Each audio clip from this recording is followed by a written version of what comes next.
tentang tenaga kerja ya. Nah, kita juga lihat yang paling penting itu menurut saya, zaman sekarang itu sudah nggak bisa lagi semuanya seragam.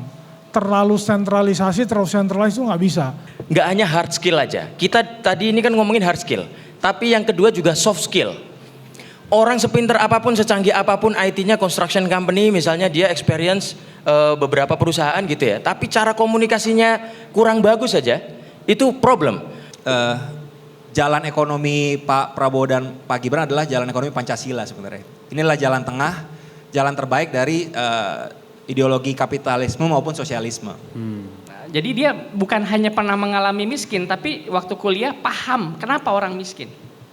Itu bedanya, Mas Ganjar itu pernah mengalami miskin dan paham secara intelektual kenapa orang manusia itu bisa, negara bisa miskin.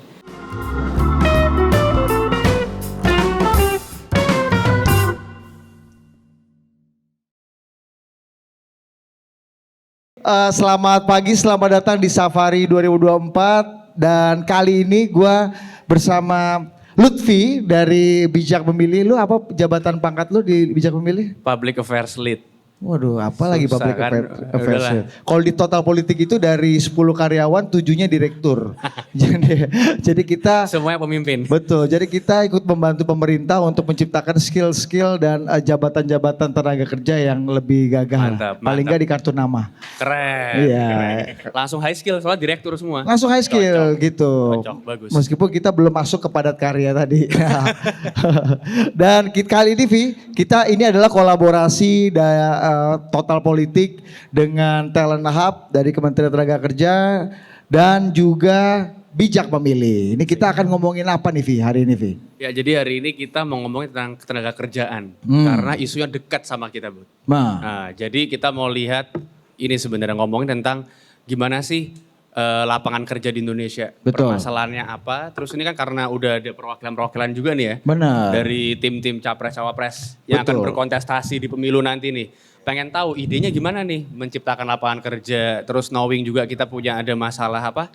Skill gap, talent gap dan lain-lain. Pas juga ada Mas Lutfi juga kan dari Talent Hub. Mungkin bisa ceritakan juga nanti. Betul. Apa yang udah dilakukan pemerintah saat ini ya untuk meningkatkan tadi apa namanya kapasitas tenaga kerja kita. Termasuk kita belanja masalah dulu. Ini kan semua Betul. pengennya menyerap tenaga kerja berapa juta gitu Vi ya? Benar. Kan semua kayak besar-besar semua angkanya tuh. Betul. Wah. Terus gimana? Kita pengennya harus ada kembali industrialisasi lagi, manufaktur Betul. harus tumbuh lagi. Betul. Seperti masa lalu untuk bisa menyerap tenaga kerja. Tapi apakah kondisi sekarang itu memungkinkan kita mencapai ide-ide brilian ya, janji-janji para capres itu?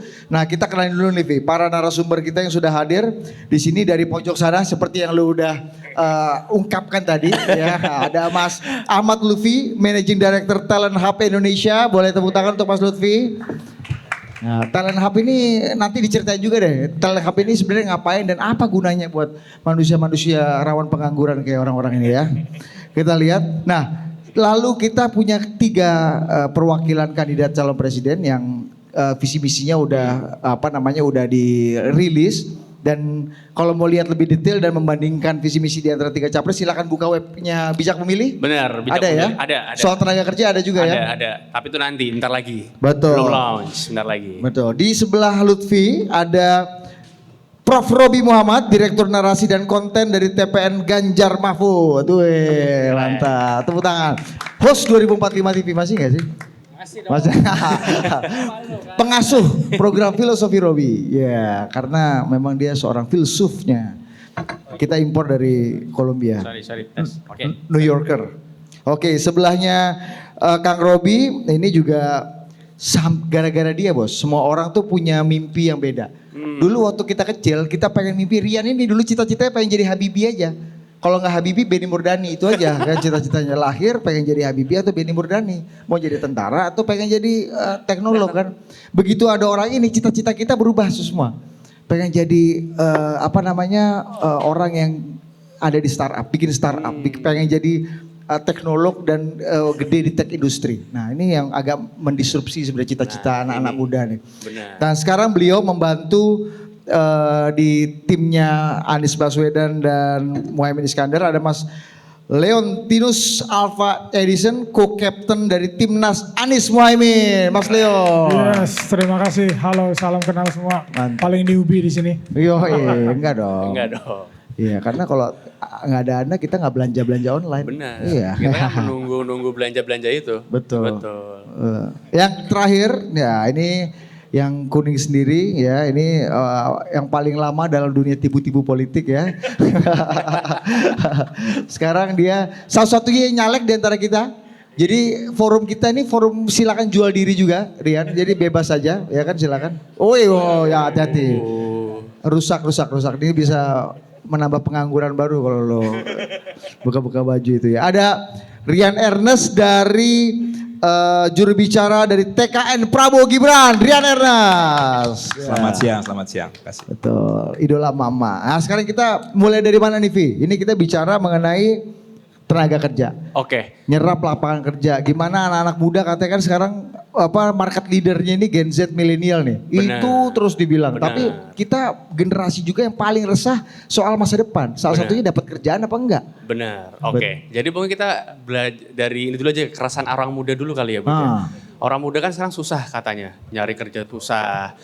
Terus ngerasa kok skill saya tuh nggak relevan ya sama lapangan kerja kayak gitu.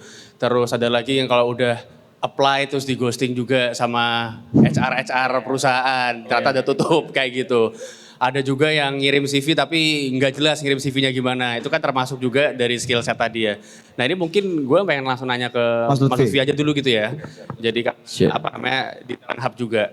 Jadi sebenarnya gini Mas, kan kita lapangan kerja tuh banyak banget permasalahannya ya. Setiap tahunnya kita tuh ada berapa juta ya, ini 2,4 juta angkatan kerja baru gitu. Artinya 2,4 juta itu kan flow ya. Tiap tahunnya ada terus gitu 2,4 juta. Tentu kan nggak mudah itu mendidik mereka itu biar siap kerja, skillnya relevan. Nah sebenarnya 2,4 kalau dari BPS. Iya, 2,4 juta Angkatan kerja. Angkatan kerja. Angkatan kerja itu orang yang masuk ke workforce. Iya. Gitu. Penganggurannya berapa persen kira-kira? Penganggurannya 5,5%, 5,3. 5,3 ya, Iya. sekitar situ. Nah 2,4 juta orang itu kan tiap tahunnya itu apa langkah-langkah dari Talent Hub ini supaya orang-orang ini bisa relevan gitu. Keserap gitu, itu kan 24 juta besar itu angkanya. Ya. Oke, Ini thank you. Talent Hub ini semacam ini Prof. Robi. Ini hilirisasi SDM. Ya kalau Pak Jokowi kan pengennya hilirisasi ekstraktif ini kan. Supaya ada nilai tambah ini Talent Hub ini kayaknya hilirisasi SDM Indonesia. Yoi, Gimana oke, thank you. Tapi sebelumnya untuk menghormati senior-senior beri tepuk tangan juga nih, senior-senior. Ya, perkenalkan nama gue Lutfi dari Talent Hub. Jadi Talent Hub ini hadir di 2021, mungkin dari senior-senior kan kita juga harus perlu kasih tahu nih ya, Bang Budi ya. Jadi Talent Hub ini memang waktu itu kita diminta untuk membuat sebuah terobosan di kaitannya dengan SDM. Karena menuju bonus demografi. Akhirnya kita membuat semacam quick wins untuk menteri yang di dalamnya itu ada pengembangan talenta muda dan transformasi digital. Itu benar-benar dua hal yang menurut kami krusial gitu. Untuk melakukan percepatan-percepatan. Lalu kemudian 2021, tapi kita melakukan research selama 1 tahun di 2020. Gitu. Jadi 2020 itu kita melakukan piloting gitu, kira-kira program apa saja yang cocok gitu. Akhirnya kita 2021 melaksanakan programnya gitu. Nah, tadi tugas utama Talent Hub sebenarnya ada 2, yaitu talent management, talent development gitu ya melalui program-programnya, dan juga yang kedua adalah capturing future jobs, karena yang tidak kalah penting di sini adalah perubahan iklim gitu, perubahan iklim pekerjaan ini gitu. Jadi mungkin posisi demand yang tadinya mungkin ada di industri-industri tertentu, misalnya let's say manufaktur tertentu, mungkin sekarang pindah gitu ya ke beberapa industri lain yang muncul baru gitu kan. Nah itu juga mungkin yang diprediksi dengan McKinsey, terus kemudian data WEF terbaru gitu ya. Artinya pemerintah atau government perlu menyiapkan hal ini secara cepat juga gitu ya. Nah ini concernnya Talent Hub tuh kerja-kerjanya lebih ke arah sana begitu. Ada dua topik khusus. Dari tadi kalau ditanya soal pengangguran ya, saat ini 5,3%, sedikit naik ya dibandingkan tahun lalu. Persentase penganggurannya yang di angka 5 juga, tapi mungkin 5,2 ya kalau nggak salah. Sebelumnya di 2020 itu di angka 4,9 ya. Nah artinya mungkin ini karena tenaga kerja baru, fresh graduate dan lain sebagainya udah mulai masuk gitu ya. Nah skill gaps itu benar-benar ada gitu ya. Kami sendiri di Talent Hub memang sudah berkunjung ke lebih dari 10 provinsi, melakukan scouting dan seterusnya. Memang permasalahan utamanya adalah skill gaps itu tadi. Selain itu ternyata semua permasalahan tidak bisa disamakan dengan Jakarta ternyata, gitu. Benar. Jadi hal ini kemudian akhirnya menyadarkan kita ketika pas waktu kita turun di daerah timur nih. Gimana ceritanya tuh? Gimana? Nah, kita turun di daerah timur untuk melaksanakan talent scouting. Waktu itu ada salah satu peserta lah ya, teman-teman talenta muda bilang, Bang, saya lebih baik diberi pelatihan untuk nyetir eskavator daripada digital marketing karena semuanya tidak bisa dilihat dengan kacamata Jakarta. Gitu. Artinya kemudian mungkin saat ini sudah banyak juga edutech dan lain sebagainya yang mulai memisahkan antara kanal scoutingnya white collar sama blue collar. Nah, di situ kemudian nanti mungkin teman-teman yang ada di daerah itu tidak selalu membutuhkan hal-hal yang seperti layaknya kita, mungkin digital marketing kebutuhannya, mungkin back end developer dan seterusnya misalnya kayak gitu.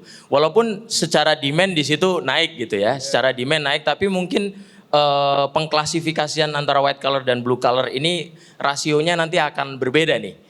Di Jakarta mungkin white collar akan lebih tinggi secara demand, nanti pas waktu di daerah mungkin blue collar akan jauh lebih tinggi karena mulai ke operational person gitu ya, bukan lagi strategical person gitu. Nah artinya ada fenomena-fenomena itu yang sebenarnya masalah utama ketenaga kerjaan itu memang satu sih. Yang sampai sekarang yang dulu ngomonginnya soal link and match dan lain sebagainya itu ya, skill gaps.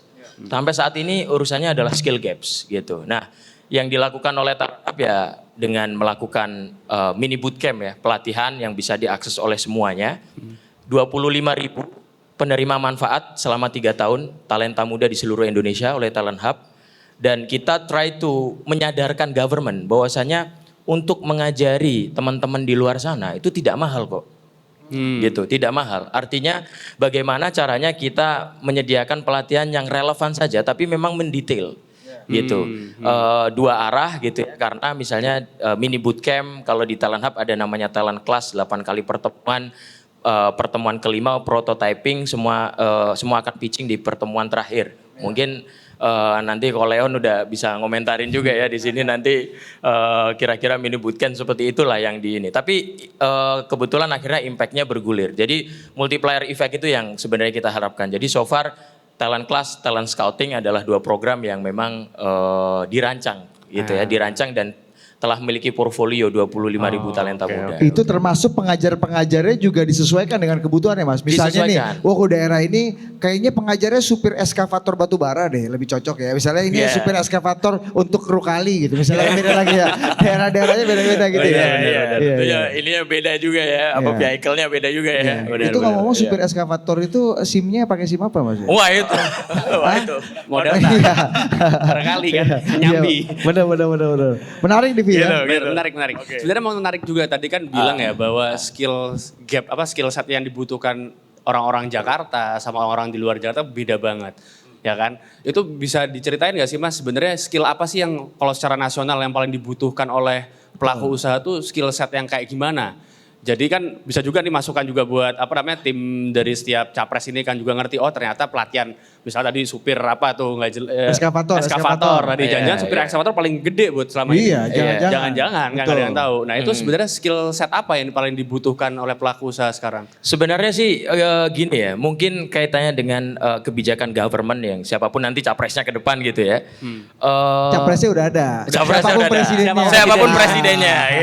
Siapapun presidennya ya kan. Iya. Itu hati-hati itu bisa harapan gak jadi pemilu tuh Anda itu. Oh gitu ya. Capres terus ya. Ya capres terus ya kan. Lanjut. Iya, jadi siapapun presidennya menurut saya kebijakan soal talenta ini krusial ya. Artinya ini kemudian menjadi penting karena sebenarnya banyak edutech sudah gitu ya. kita udah punya banyak edutech gitu ya. Kita juga mungkin punya banyak training center, punya banyak certification gitu ya, lembaga sertifikasi dan seterusnya. Nah, ini tapi belum dikoordinasi dengan baik nih. Gitu. Talent Hub mau step in ke situ, itu dia harus memperkuat dulu kan data-data di belakangnya gitu ya. Gimana ketika terjun ke bawah dan lain sebagainya. Propose-nya mungkin seperti ini. Ada dua hal yang akan krusial, yaitu menyatukan training center, edutech dan juga lembaga sertifikasi ini yang sebenarnya udah banyak banget gitu ya, startup sertifikasi, terus kemudian startup training center itu kan banyak banget edutech. Itu memang perlu untuk disatukan gitu, disatukan terus kemudian nanti supaya bisa jadi seirama gitu ya, satu platform gitu ya. Artinya begini, orang setelah training ya kan, terus kemudian melakukan sertifikasi, terus kemudian dia placement. Nah, tapi pilihannya memang banyak gitu. Tapi ini perlu adanya orkestrasi tertentu nih di sini gitu. Nah, yang kedua adalah pengklasifikasian tadi di pas waktu ujungnya, di placementnya, bahwasanya tadi yang tidak bisa disamakan dengan daerah, gitu kan? Tidak bisa disamakan daerah. Dengan artinya apa? Ada misalnya kita ngomong Bali nih, kita ngomong Bali, gitu ya. Itu turnovernya tinggi tuh. Karena pekerjaannya rata-rata kan ke hospitality ya, iya, pariwisata ya. Ketika pariwisatanya drop, itu cepet banget untuk tingkat penganggurannya naik kan gitu. Nah, tapi ketika misalnya istilahnya kita kasih pelatihan yang itu kaitannya dengan white collar training itu tadi, gitu, itu kan menjadi tidak relevan di sana. Ya, jadi perlu adanya identifikasi tertentu terhadap sebuah potensi daerah yang pelatihan apa yang akan dilaksanakan di situ. Kita tidak bisa kadang-kadang mengharapkan local government ya, karena tidak se-agile central government pastinya, gitu ya. Tapi kita akan kolaborasi, tetapi kita memang harus memiliki framework yang lebih agile lah gitu ya. Betul. Saya kira supaya ini lebih efektif ke depannya gitu. Betul. Nah, itu sih jadi yang tadi saya sebutkan bahwa saya white collar itu bisa jadi di perkotaan itu akan demand-nya lebih tinggi dari blue collar, tapi bisa jadi sebaliknya ketika terjadi di daerah karena based on potential wisdom-nya masing-masing kata kalau Bro Budi ya gitu. Kira-kira gitulah. Oke. Menarik. Tadi bilang local government ternyata kurang agile daripada pemerintah pusat. Artinya itu berarti ada ketimpaan kapasitas juga antara pemerintah daerah sama pemerintah pusat ya? Ya tidak selalu tapi bisa jadi. Bisa betul, jadi ya. Betul. Makanya bagaimana sebenarnya pemimpin di pusat itu bisa berkoordinasi dan seiring sejalan juga dengan pemerintah daerah. Jadi nggak jalan masing-masing. Makanya kita punya ada misalnya Undang-Undang Ciptaker yang mencoba mengharmonisasi berbagai potensi-potensi perbedaan itu. Tapi itu nanti kita bicarakan yang lain. Kita udah masuk sekarang ke para kandidat-kandidat capres ini. Tadi Mas Lutfi udah kasih anamnesa problemnya, penganggurannya lumayan besar. Dan kalau kita lihat misalnya struktur tenaga kerja kita, gue baru baca dari Kementerian Koordinator Ekonomi gitu ya, perekonomian 96% lebih gitu ya kontribusi tenaga kerja kita tuh dari sektor UMKM. Dan sektor UMKM kita itu mostly mungkin 99% itu mikro atau ultra mikro. Dan itu tentu saja sangat amat erat kaitannya dengan sektor informal. Betul. Di mana uncertainty, ketidakpastiannya sangat tinggi. Sementara lagi-lagi di kebutuhan lapangannya kita butuh penyerapan tenaga kerja supaya nggak banyak orang keleleran di jalan. Nah, kita langsung ke para kandidat calon presiden nih. Nah, dari dari nomor 1 siapa nomor 1? Oh, Amin, ya benar-benar. Itu settingan gak sih Mas? Itu, nomor 1 Anies Mohaimin itu kan PKB nomor 1. Anies Mohaimin nomor 1. Iya. Ini Ganjar Mahfud nomor 3 ya kan? Dia kan selalu gini kan? Pendapat tuh nomor 3. Itu settingan gak sih? Nah, kita kan melihat bersama-sama waktu itu live juga di TV kan. Itu sudah ala-ala Liga Champions itu cara cabut undinya. Nah, begitulah yang terjadi. Iya. Kita syukuri aja. Iya, jangan sampai ada kalsiopoli dalam ini ya, pengundian nomor urut itu ya. Tapi kita kembali ke masalah tadi. Mas Lutfi udah kasih overview ya, anamnesa problemnya dan ini tentu saja menjadi bahan yang sangat penting untuk bisa dijawab oleh para kandidat capres? Karena ada dua Mas problemnya. Yang pertama itu sektor orang yang sudah bekerja. Dulu undang-undang tenaga kerja kita tuh 13. lebih banyak misalnya mengatur orang-orang yang sudah bekerja. Betul. Para buruh, pekerja dengan berbagai perlindungannya, upah minimum. Tapi apakah itu bisa menjadi insentif buat orang-orang yang belum bekerja untuk masuk ke pekerjaan? Jadi ada dua nih, orang yang akan masuk ke pekerjaan dan orang yang sudah bekerja. ada di dalam gitu. Mungkin Mas Anies dan Caimin apa ini ya perspektifnya soal ketenagakerjaan ini? Nah, Mas ini Lam. mungkin saya sharing dulu ya, Boleh. pengalaman pribadi. Jadi saya itu dari Pontianak, dari kota kecil.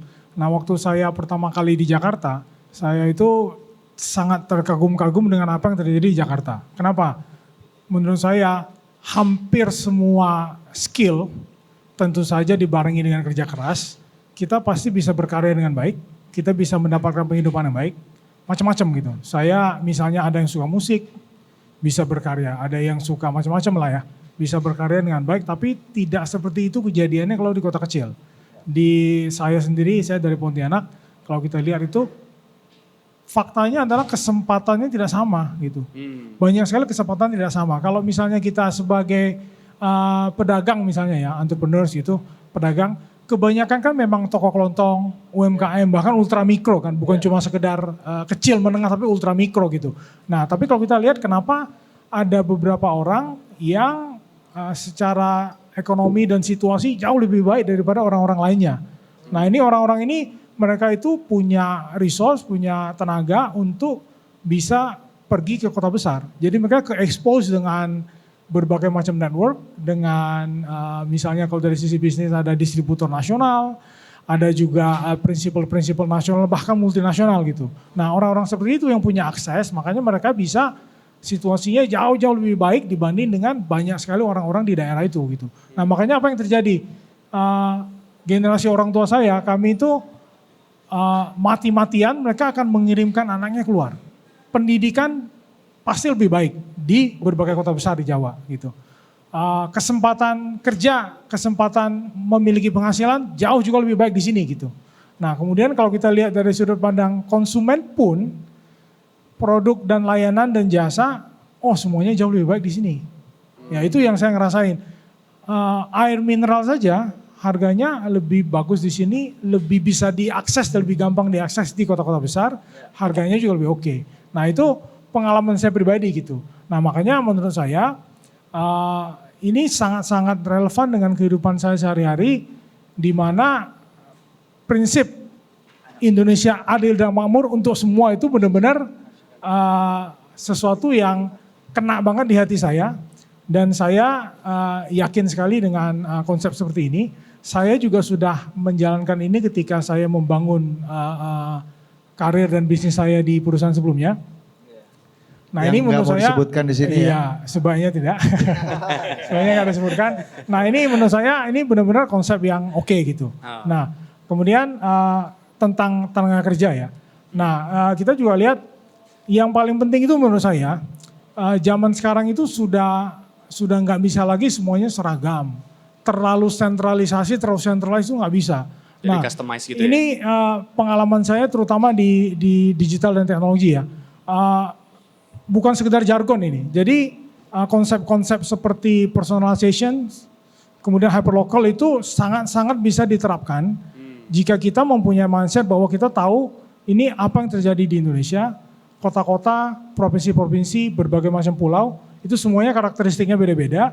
Nah, dengan data yang cukup, dengan semangat personalization, kita atur banyak sekali hal-hal yang disesuaikan dengan karakteristik lokal, dengan kebijakan local wisdomnya, dengan kemudian hyperlokalnya juga. Nah itu saya yakin sih kita bisa menyelesaikan banyak sekali masalah. Nah kalau ketenagakerjaan sudah pasti jumlah jumlah pekerjaan kan, baik itu sektor formal maupun UKM maupun informal. Nah ini juga yang sudah sering diucapkan, sudah sering dijelaskan oleh Pak Anies sendiri maupun Pak Muhaimin maupun teman-teman timnas lainnya. Mungkin saya bisa sharing sedikit lagi di sini. Ini dengan semangat pemerataan itu, apa yang terjadi? Kita sudah mengidentifikasi setidak-tidaknya ya, sekurang-kurangnya itu ada 14 kota yang kita bisa kembangkan sehingga kota-kota ini menjadi ekonomi baru. Bayangkan ya, ada 14 kota yang seperti Jakarta. Tapi bukan kepadatannya, bukan kesemerautannya, tapi 14 kota yang dinamis ekonominya seperti Jakarta, kualitas pelayanan kesehatannya juga seperti Jakarta, kualitas pendidikannya juga seperti Jakarta gitu. Nah ini, Oh jadi Mas Anies mau bikin 14 kota baru seperti Jakarta gitu? ya again Ini kayak 14 IKN gitu dong, enggak? bukan Bukan ya. bukan masalah kesemerautannya, Oh. ya, bukan masalah kepadatannya, tapi ya dinamisme ekonominya bagaimana, ya kan? Oke. Benar. Kualitas pendidikannya bagaimana, layanan kesehatannya bagaimana. Nah sehingga kekhawatiran dari talent gap itu juga bisa kita capai dengan berbagai macam kan. Link and match juga oke. Di pengalaman saya sebelumnya kita kolaborasi banyak sekali dengan universitas gitu. Kita ada Tokopedia Academy misalnya, nggak apa-apa lah disebut sedikit ya. Iya, boleh. Nggak tahan juga kan lo? Akhirnya Nggak dibuka apa-apa lah juga. disebut sedikit. Gua tahu lu nggak tahan. sebut ya. Iya, dibuka Nah, juga tapi akhirnya. bayangkan itu dengan skala yang jauh lebih masif, dengan struktur lembaga dan governance yang jauh lebih masif, itu saya yakin kita bisa dorong banyak sekali sih. Oh, menarik sih Mas. Kira-kira begitu. Menarik ya 14 Benar. kota. Tadi kan berarti di prioritasnya 14 kota. Tadi juga ngomong tentang personalize juga. Betul. Jadi pendekatannya tuh lebih di customize gitu ya, disesuaikan dengan tantangan di tiap daerah. Artinya kalau dari 14 kota itu sebenarnya indikator apa sih yang dipakai kok menetapkan 14 kota tersebut? Itu Nah, apa yang dilihat? Ya gitu? pasti banyak lah. Jadi Dan kotanya mana aja Iya, tuh? boleh disipil nggak? Iya, 14 boleh kota disipil itu nggak? apa? ini kan Karena belum orang masa- berharap cemas sih, setiap kota yang disebut pasti suara Mas Anies akan naik di situ. Wah, Karena wah, pengen jadi Jakarta. Ini belum masa kampanye mas. Oh iya, Oh. iya benar. Jadi kampanye itu. Contohnya aja deh, contohnya aja 14 kota. Apa katanya? Ada ya. Masa Harga tanah harus naik. Masa Bos. kampanye kan belum. Spekulan tanah harus Iya. main nih kalau lu sebut kota. Lanjut. Iya, kira-kira Nggak, tugas begitu. gue emang buat kacau-kacauin gini aja supaya Nah memang ini serunya di Total Politik begitu ya. Iya. Wah gila seru banget nih. Candanya dapat segala macam dapat. Ya ini pasti ada. Jadi saya juga pribadi saya hormat sekali dengan timnas co-kaptennya kita. Misalnya ada Pak Tom Lembong gitu. Wah Pak Tom saya yakin nanti teman-teman boleh undang Pak Tom. Dia akan menjabarkan dengan sangat-sangat detail. Ya memang saya pengalaman pribadi saya lebih banyak di bidang teknologi dan ekonomi digital. Jadi saya udah mendengarkan banyak dari teman-teman, saya udah nyampaikan banyak juga ya ke tim perumus substansi iya, ke tim perumus program iya, ke Pak Anies sendiri juga iya. Nah jadi saya yakin nanti tiba saatnya itu pasti akan ada penjabaran yang lebih detail lah ya.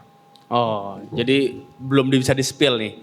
Apa indikatornya atau kota-kotanya contohnya belum Kepleset nanti kita masuk. Kepleset. Iya, Oke, intinya ada oke. 14 kota, nantikan di 14 kota Anda. Benar. Ya, ini kayak konser Noah gitu kan. Iya. Ya, nantikan kami Teaser akan dulu. menuju kota Anda. Jadi biar podcastnya banyak episode nanti. Iya, boleh. Boleh. Menarik. Kita ke Oke. calon berikutnya. Calon berikutnya. Siapa Betul. nih? Mau siapa dulu? Tentu saja yang gini, ada satu untuk menggambarkan dia, ini ada satu pepatah bahasa Inggris. Gitu. He has everything we don't have. Oh. Iya, ganteng, Ganteng, kaya raya, muda. ya kan?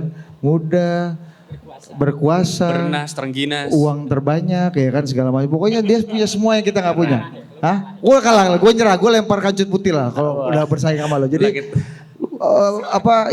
agak nestapa lah bagi orang-orang yang ingin bersaing sama dia di kompetisi Benar, pemilu benar. ini ya. Bener. Gue belum nanya nih. Boleh. Itu tugas gue kan itu ya, Oke, tugas gua lo yang nanya. serius. Kita sambut Robi Muhammad. Nah ini Lucu Boleh. ya, dan lucu. Dan lucu. Bayang lo. gila. Gila semua. Tampan, mapan, jenaka. Jenaka. Keren. Iya.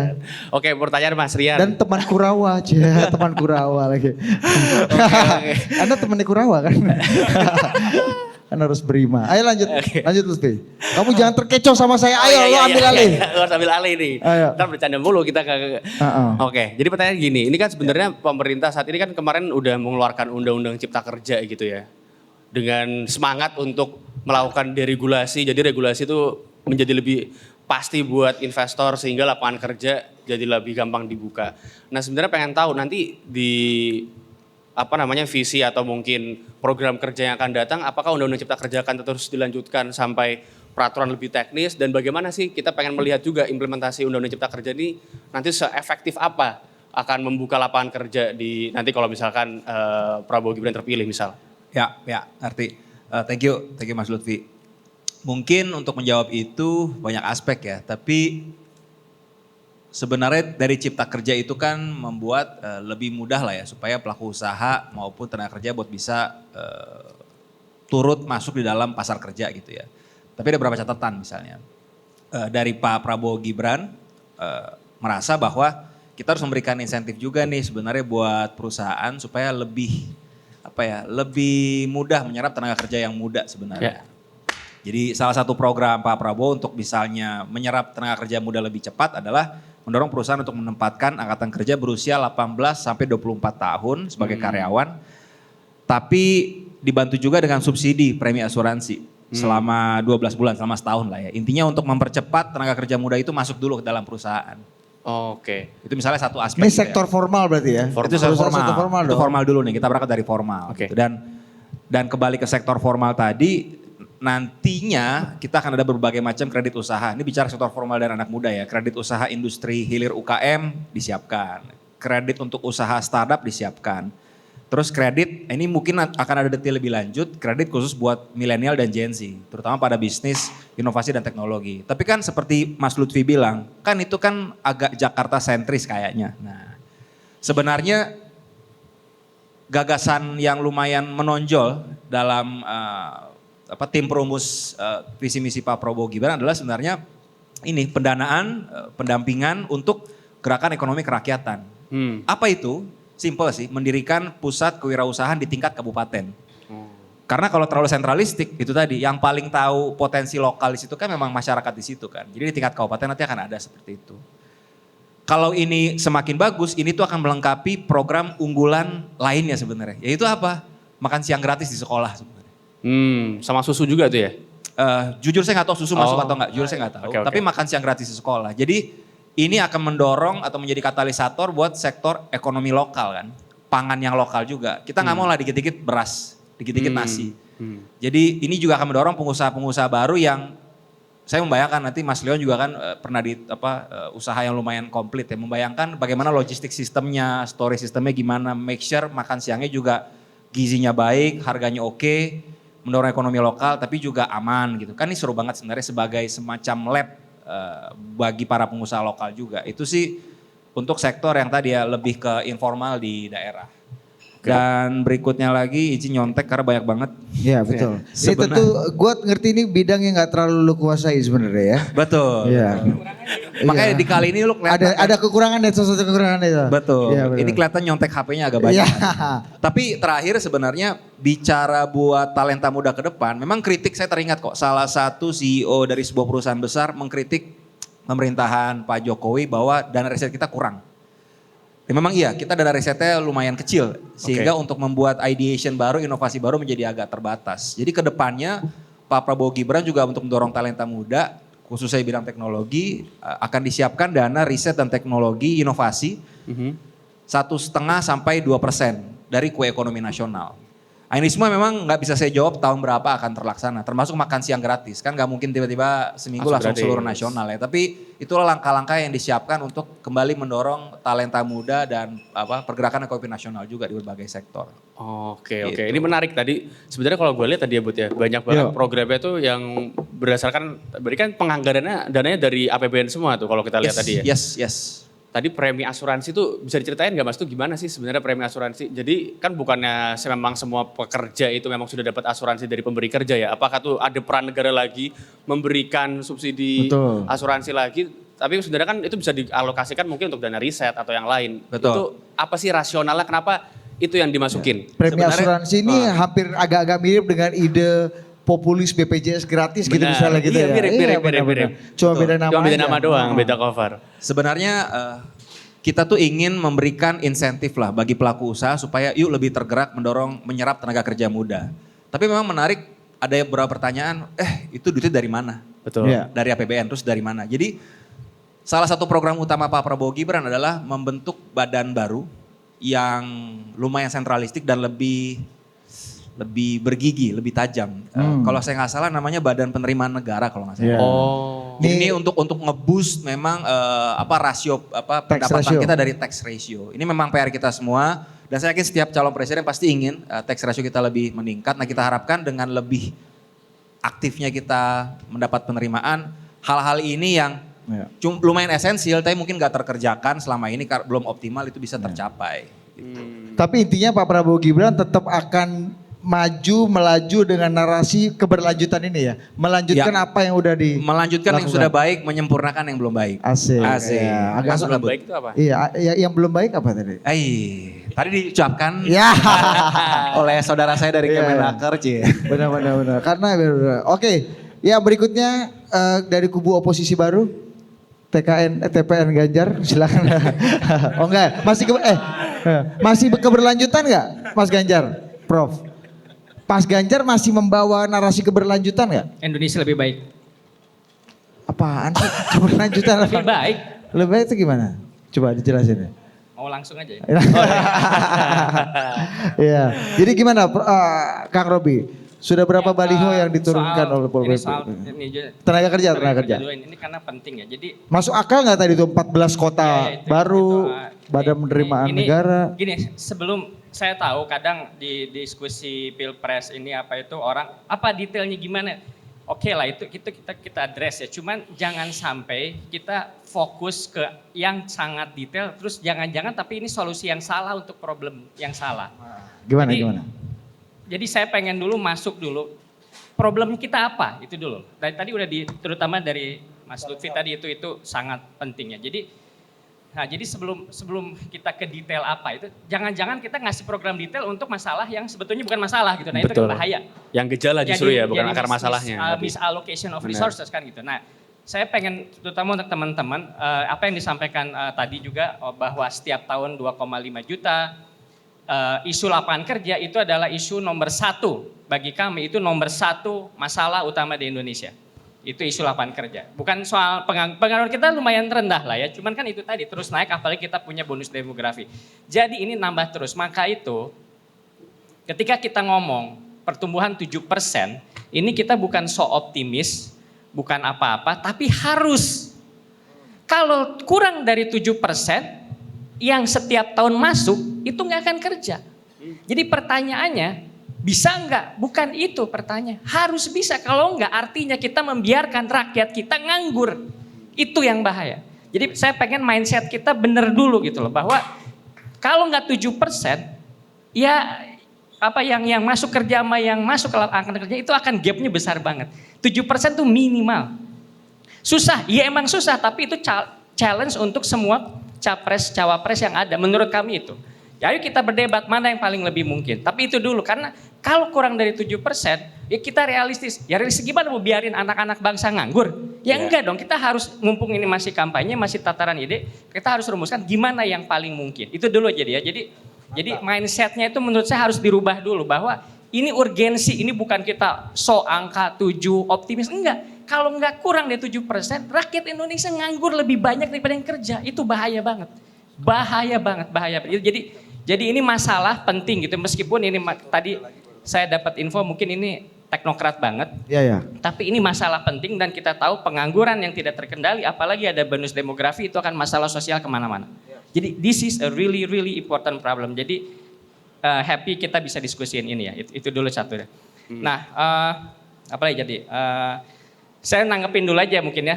Boleh. Dan Tuh, badan penerimaan negara, makan siang gratis, 14 kota baru. Ya, karena kita semangatnya kan apa tadi kata waktu lu ingat lu diskusi sama gue bersatu rekonsiliasi. Kita bertanding untuk bersanding. Pertama saya setuju banget Mas Leon bahwa semuanya harus customize, lokal, personalize, lokal. Setuju banget ya. Dan di sini kelebihannya Mas Ganjar. Beliau gubernur Jateng yang bupatinya dari macam-macam, partainya bisa beda-beda, pengalaman memanage bagaimana lokalitas ini dimanage dan menghasilkan produktif. Beda dengan gubernur Jakarta yang tinggal ngangkat wali kota seperti wali kota yang ngangkat camat. Nah ini kelebihan Mas Ganjar. Bisa menyediakan solusi yang personalized, customized, paling sedikit di level Jawa Tengah. Jawa Tengah sebesar apa tahu nggak? Malaysia Jawa Tengah itu. Mas Ganjar itu punya pengalaman memanage rakyat sebesar Malaysia. Nah ini jadi customize personal itu kita setuju dan di sini kelebihan Mas Ganjar. Dan tadi juga disebutkan oleh Mas Lutfi bahwa dalam rangka harus memperhatikan lokal, koordinasi. Koordinasi urusan apa? Pembangunan institusi, kepastian hukum. Ini wilayahnya Prof Mahfud. Prof Mahfud akan beresin semua masalah koordinasi institusi sehingga variasi lokal yang harus ditangkap itu nggak boleh hilang dengan sentralisasi di Jakarta, meskipun yang sentral harus lebih agile tadi gitu. Apa instrumennya? Instrumennya ya institusi ya hukum. Ayo, jadi saya cuma ingin menekankan bahwa inilah kita addressing masalah bangsa, masalah pekerjaan harus pay attention to lokal. Ya itu kita setuju semuanya dan saya menunjukkan bahwa ini nggak usah. Ini udah pengalaman, Mas Ganjar udah 10 tahun memimpin Jawa Tengah. Prof Mahfud kita udah tahu seperti apa track recordnya. Itulah contoh-contoh maksud saya bagaimana kita semua ini sebenarnya tujuannya satu yaitu Indonesia yang lebih maju terutama jadi negara maju di tahun 2045 itu. Mantap. Nah, Masih Prof, ambil dulu mikrofonnya. belum selesai. Masih. Tadi kan baru menanggapi. Nah, kita tanya lagi nih. Betul, belum puas Lutfi Belum puas, masih kepo gitu. Jangan dipikir Anda seperti Soekarno Muda ini udah bisa menjawab pertanyaan kita semua. Ya. Jadi sebenarnya tadi kan udah jelas menanggapi gitu ya Mas Robi ya. Nah sebenarnya pengen penasaran itu adalah konkretnya apa nih dari tim Ganjar Mahfud dalam tadi ya meningkatkan kapasitas angkatan kerja dan juga nyerap lapangan kerja juga. Tadi kan sebenarnya tentu 7% itu keharusan gitu ya. Tapi kan permasalahan tadi Budi udah nyebutin juga bahwa dari angkatan kerja yang rendah itu kalau kita zoom in itu tuh 60% adalah pekerja informal gitu. 60% pekerja informal kan gede banget proporsinya. Artinya kan pemerintah bisa quote unquote disebut belum optimal dalam membuka lapangan kerja formal yang besar. Nah ini sebenarnya gimana nih caranya Ganjar Mahfud untuk mengadres masalah itu? Balik lagi ke tadi paparan dari Mas Lutfi Talent Hub. Jadi intinya kan sebetulnya bukan hanya bekerja kan, tapi kualitas pekerjaannya itu kan. Dan ini kita bisa hubungkan dengan survei. Selain nomor 1 lapangan kerja yang juga sering dikeluhkan apa? Harga yang mahal. Alias cost of living. Nah cost of living ini kenapa? Karena intinya orangnya mungkin kerja, ya yang pertama yang belum kerja harus kerja dulu tadi itu kan. Tapi orang yang udah kerja jangan-jangan nggak cukup memenuhi kebutuhan hidup itu. Nah jadi masalahnya di situ kan. Bahwa ini masuk yang utama itu adalah upscaling skill. Maka itu misi nomor 1 dari Ganjar Mahfud adalah upscaling yaitu tentang manusia. Jadi kita melihatnya seperti itu. Jadi bukan pertama itu dulu, kita harus upscaling. Termasuk nantinya bisa masuk ke sektor formal. Tapi yang diurus nomor 1, jadi kita ini supaya teman-teman ada konteks ya biasanya kalau kita naik pertumbuhan ekonomi lu buka lapangan investasi lapangan kerja selesai gitu. Enggak. Kita ngelihatnya enggak gitu. Makanya ini saya pengen lihat mindsetnya dulu. Masalahnya dulu apa? Gitu. Masalahnya tadi upscaling skill. Maka itu artinya yang di-upgrade manusianya. Lagi-lagi kita bicara contoh Mas Ganjar dengan SMK di Jateng yang gratis itu yang diresmikan oleh Pak Jokowi waktu itu. Nah dari situ kelihatan bahwa itu sukses di Jawa Tengah. Dan Mas Ganjar itu 3 kali menerima penghargaan dari pemerintah pusat pegawai pekerja yang paling produktif se-Indonesia. 3 kali Jawa Tengah. Nah, produktif loh. Artinya apa? Artinya ya ada upscaling.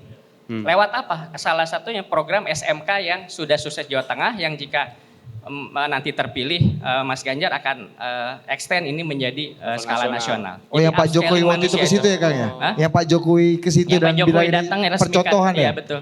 Dan itu 100% terserap. Oh gitu? Terus 100% terserap. Berarti langsung kerja sama pelaku usaha gitu juga? Jadi bukan hanya pelatihan, tapi juga kita sadar bahwa yang sekarang tuh ada keluhan yang ngasih sertifikat pelatihan banyak, tapi bisa masuk kerja nggak kan itu masalahnya. Betul. Nah ini Mas Ganjar sudah melakukan itu di Jawa Tengah dan diakui pemerintah pusat 3 kali dapat reward dan tinggal nanti upscaling. Nah nanti tentu lagi-lagi masalah institusi. Masalah institusi ujung-ujungnya apa ya? Kepastian hukum lagi. Jadi ini tujuan dari Prof Mahfud. Jadi kita lihat bahwa kita melihat memang masalah di Indonesia itu bisa diselesaikan oleh Mas Ganjar dan Prof Mahfud karena ini memang duit tunggal gitu. Duit tunggal yang bisa nyelesain masalah kita bersama kira-kira gitu. Mantap juga Kang Robi ini kan. Keren. Keren. Boleh, Nah, boleh. kita masuk kembali lagi ke apa namanya Mas Leon dan juga Rian. Iya. Sabar dulu, tenang. Belum, Anda belum, jangan menghindar gitu ya. Ini masalah di depan mata yang harus dihadapi oleh Pak Anies gitu. Ini sektor informal tadi, gemuknya sekarang skala apa namanya proporsinya di sektor informal. Tentu sektor informal ini menyimpan banyak sekali bom waktu. Betul. Ketidakpastian, perlindungan yang sangat lemah, skill yang juga tidak cukup mumpuni. Betul. Hal-hal ini menurut Mas Anies gimana cara kita bisa mencoba membantu menyelesaikan problem ini secara lebih nyata gitu. Termasuk juga tadi sekarang kita berdebat juga mengenai industrialisasi. Kita perlu lagi semua bicara mengenai reindustrialisasi gitu. Betul. Di tengah harga komoditi yang masih bagus ya, apakah ini juga ikut diminati sebenarnya reindustrialisasi ini gitu. Nah gini, saya mau cerita sini ini again pengalaman saya dan saya sampaikan juga di yang tidak boleh disebut dulu. Ya. Disebut padahal. Tapi tersebutkan. Gini, kalau saya lihat ya, kita lihat kami percaya di negara kita tercinta ini ada beberapa orang yang mendapatkan perhatian lebih, mendapatkan kesempatan lebih, mendapatkan reward lebih. Nah itu saya mengartikan ini sebagai orang-orang pebisnis atau pedagang. Jadi mindsetnya itu pebisnis atau pedagang. Nah menurut saya yang harus kita juga lengkapi sehingga bisa lebih klop ya. Lebih klop, bayangin powerful sekali Indonesia itu adalah kalau kita juga memberikan kesempatan, penghargaan gitu, perhatian kepada orang-orang yang mindsetnya itu bukan berbisnis atau berdagang tapi mindsetnya itu kreator. Mereka tuh bukan hanya sekedar konten kreator ya, tapi mereka tuh ketika melihat sesuatu, ketika mereka identifikasi masalah, semangatnya dia itu adalah oh ya, bagaimana saya menciptakan produk, bagaimana saya menciptakan layanan untuk kemudian menyelesaikan masalah itu. Bayangin kalau kita memadukan ini antara orang yang punya mindset yang sangat-sangat bagus berbisnis, mindset yang sangat-sangat bagus yang punya network dan segala macam, tapi kita padukan dengan istilah yang sering digunakan oleh Pak Anies adalah teknokrat. Ya kan? Jadi orang-orang yang cara berpikirnya memang teknis. Nah orang teknis ini pasti bagaimana cara menciptakannya, bagaimana cara membuat itu gitu, create itu gitu. Nah itu menurut saya ini akan sangat-sangat bagus, sangat-sangat keren sekali. Profil ekonomi kita jadi lebih diverse gitu, lebih variasi. Dan itu nggak harus mimpinya itu nggak harus hanya sekedar besar-besar saja kan. Mimpinya itu nggak harus besar. UMKM pun kalau kita mempunyai menggabungkan antara UMKM yang mindsetnya itu adalah berbisnis dan berdagang, tapi mereka didukung juga oleh orang-orang yang semangatnya itu menciptakan sesuatu, menurut saya itu akan luar biasa gitu. Nah itu hal yang menurut saya akan mendorong banget sih, ini benar-benar berubah gitu. Jadi kita nggak mengandalkan satu sisi gitu, tapi kita angkat juga sisi lain kan. Nah, again Pak Anies di beberapa kesempatan sudah sering mengungkapkan membesarkan yang kecil, ya kan, tanpa mengecilkan besar. Jadi kita memberikan kreativitas sebebas-bebasnya bagi orang-orang yang sudah besar. Bahkan kita akan sangat senang kalau mereka tidak hanya menjadi tuan rumah di negeri sendiri, tapi juga bisa ya bersaing di kancah global. Nah, tapi kita angkat juga yang kecil-kecil ini gitu. Nah, menurut saya ngangkatnya itu harus lebih variasi gitu. Nah itu dia yang harus lebih variasi. Nah kalau orang-orang yang punya semangat kreator, menciptakan sesuatu, menciptakan produk, menciptakan layanan, nah ini kita jadi diverse nih. Jadi kita majunya lebih banyak. Nah jadi sebenarnya kayak misalnya ketenagakerjaan pengangguran, itu banyak sekali orang-orang yang kasarnya itu skillnya itu kayak nggak dihargai gitu. Gimana tuh Mas? Nah misalnya ya orang-orang kreator itu. Jadi sebenarnya kita kan tahu diaspora Indonesia banyak kan.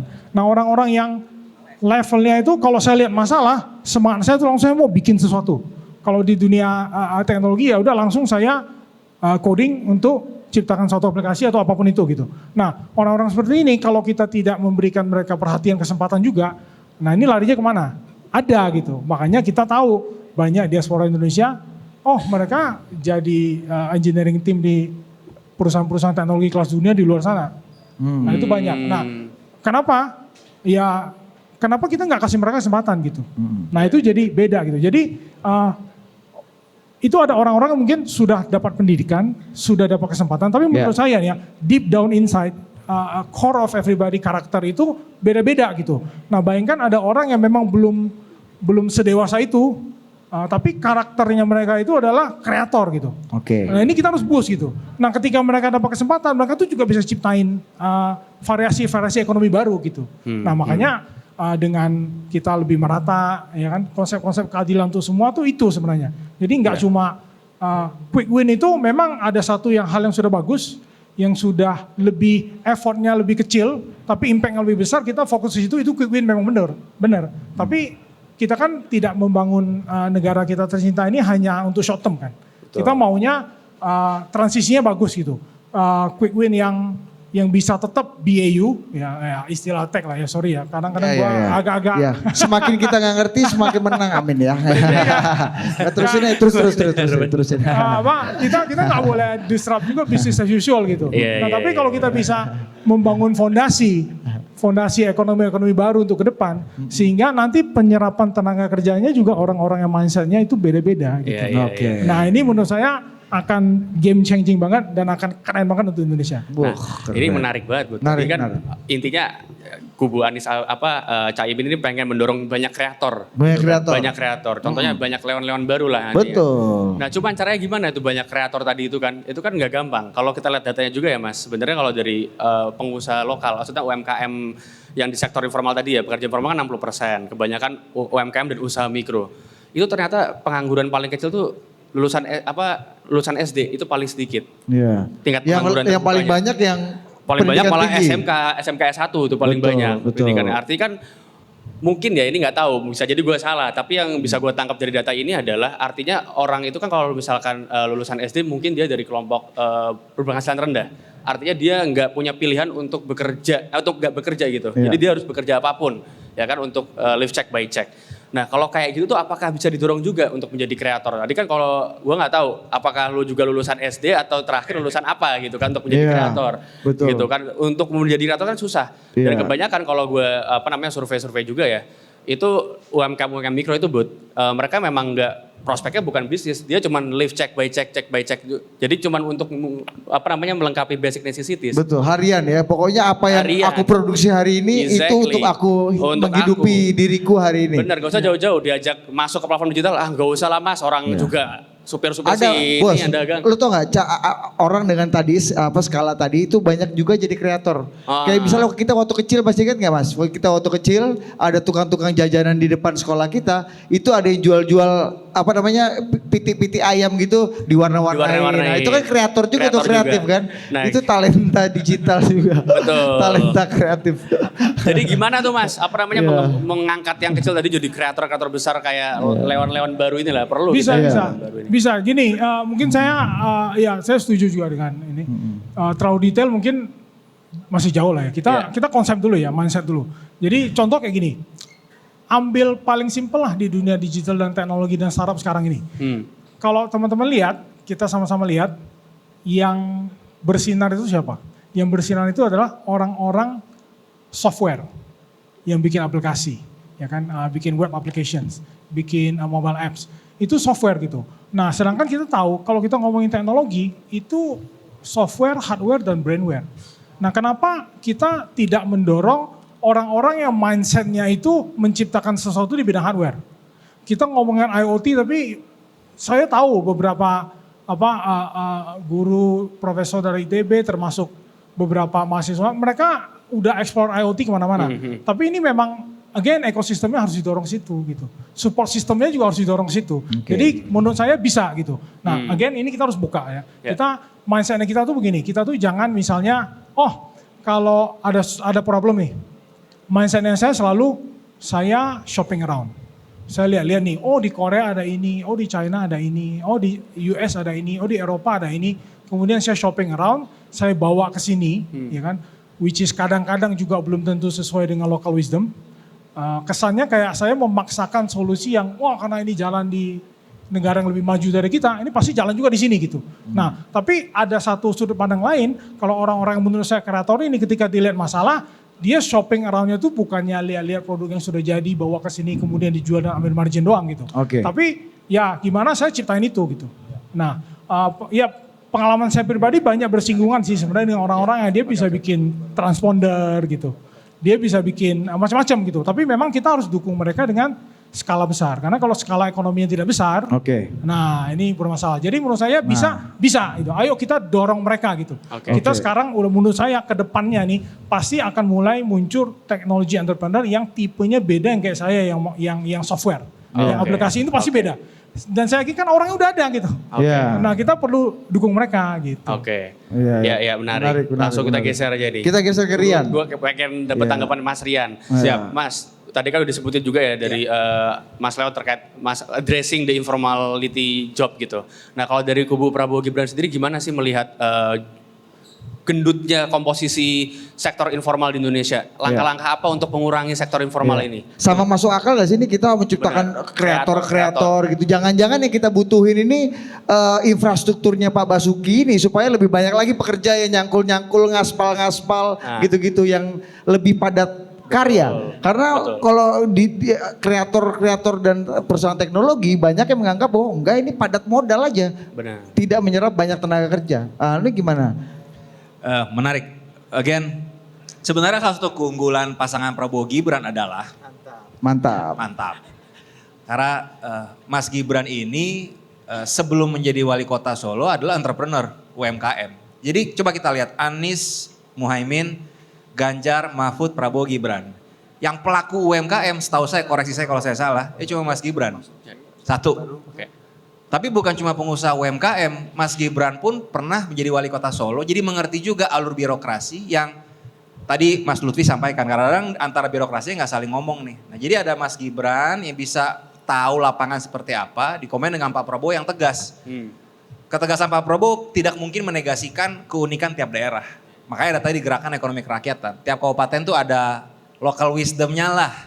Bahkan untuk makan siang gratis menurut saya kalau realisasinya malah semua senasional makan nasi menurut saya itu nggak benar juga. Karena pangan lokal kita ada macam-macam, ada ubi, ada segala macam. Nah kembali ke tadi sebenarnya menarik. Salah satu program yang dilakukan juga nanti adalah revitalisasi balai latihan kerja. Sambil saya tipis-tipis kampanye ya. Pada saat saya turun ke daerah Durensawit, Jatinegara, Keramat Jati, benar yang Mas Robi Muhammad sampaikan, lapangan kerja itu selalu teriakan masyarakat. Apapun partainya, apapun daerahnya, pasti teriakannya sama, lapangan pekerjaan. Balai latihan kerja tentu ingin mengatasi masalah pengangguran.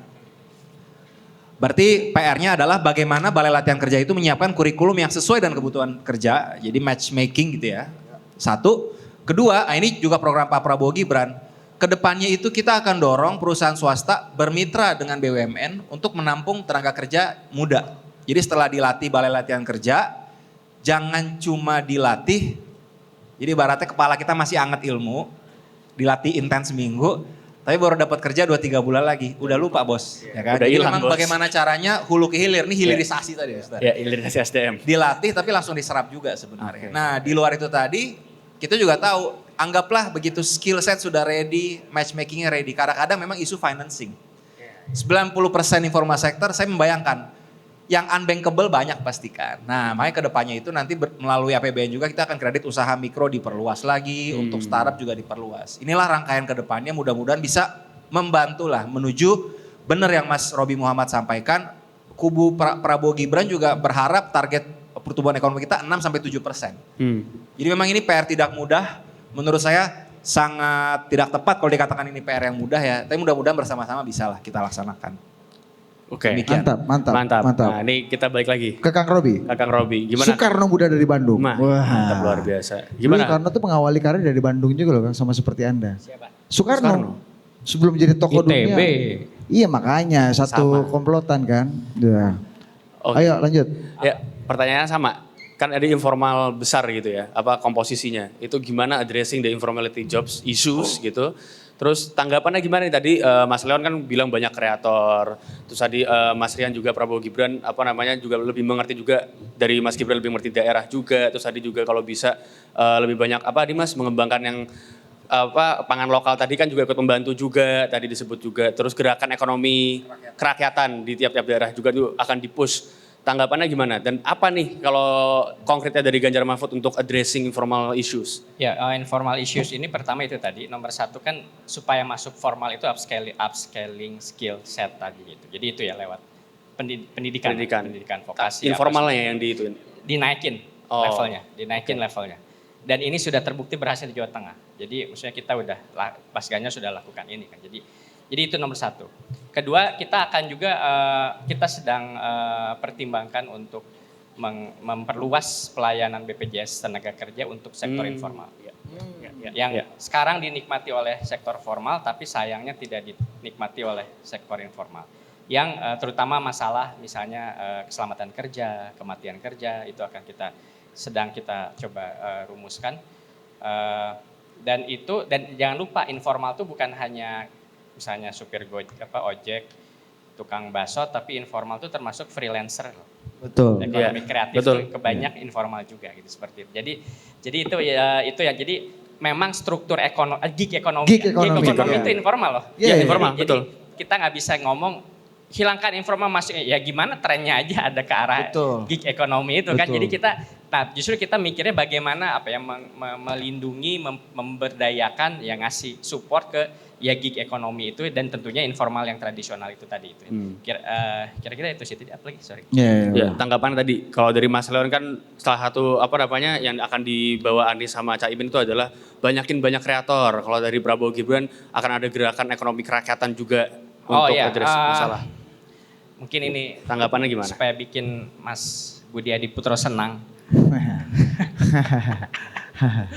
Kita udah bilang berkali-kali, kita bukan hanya akan melanjutkan hilirisasi, tapi akan memperluas hilirisasi. Sektornya diperluas Sektornya diperluas, bukan hanya nikel, bukan hanya pertambangan, kita akan masuk ke perkebunan, kelapa sawit, di situ padat kerja.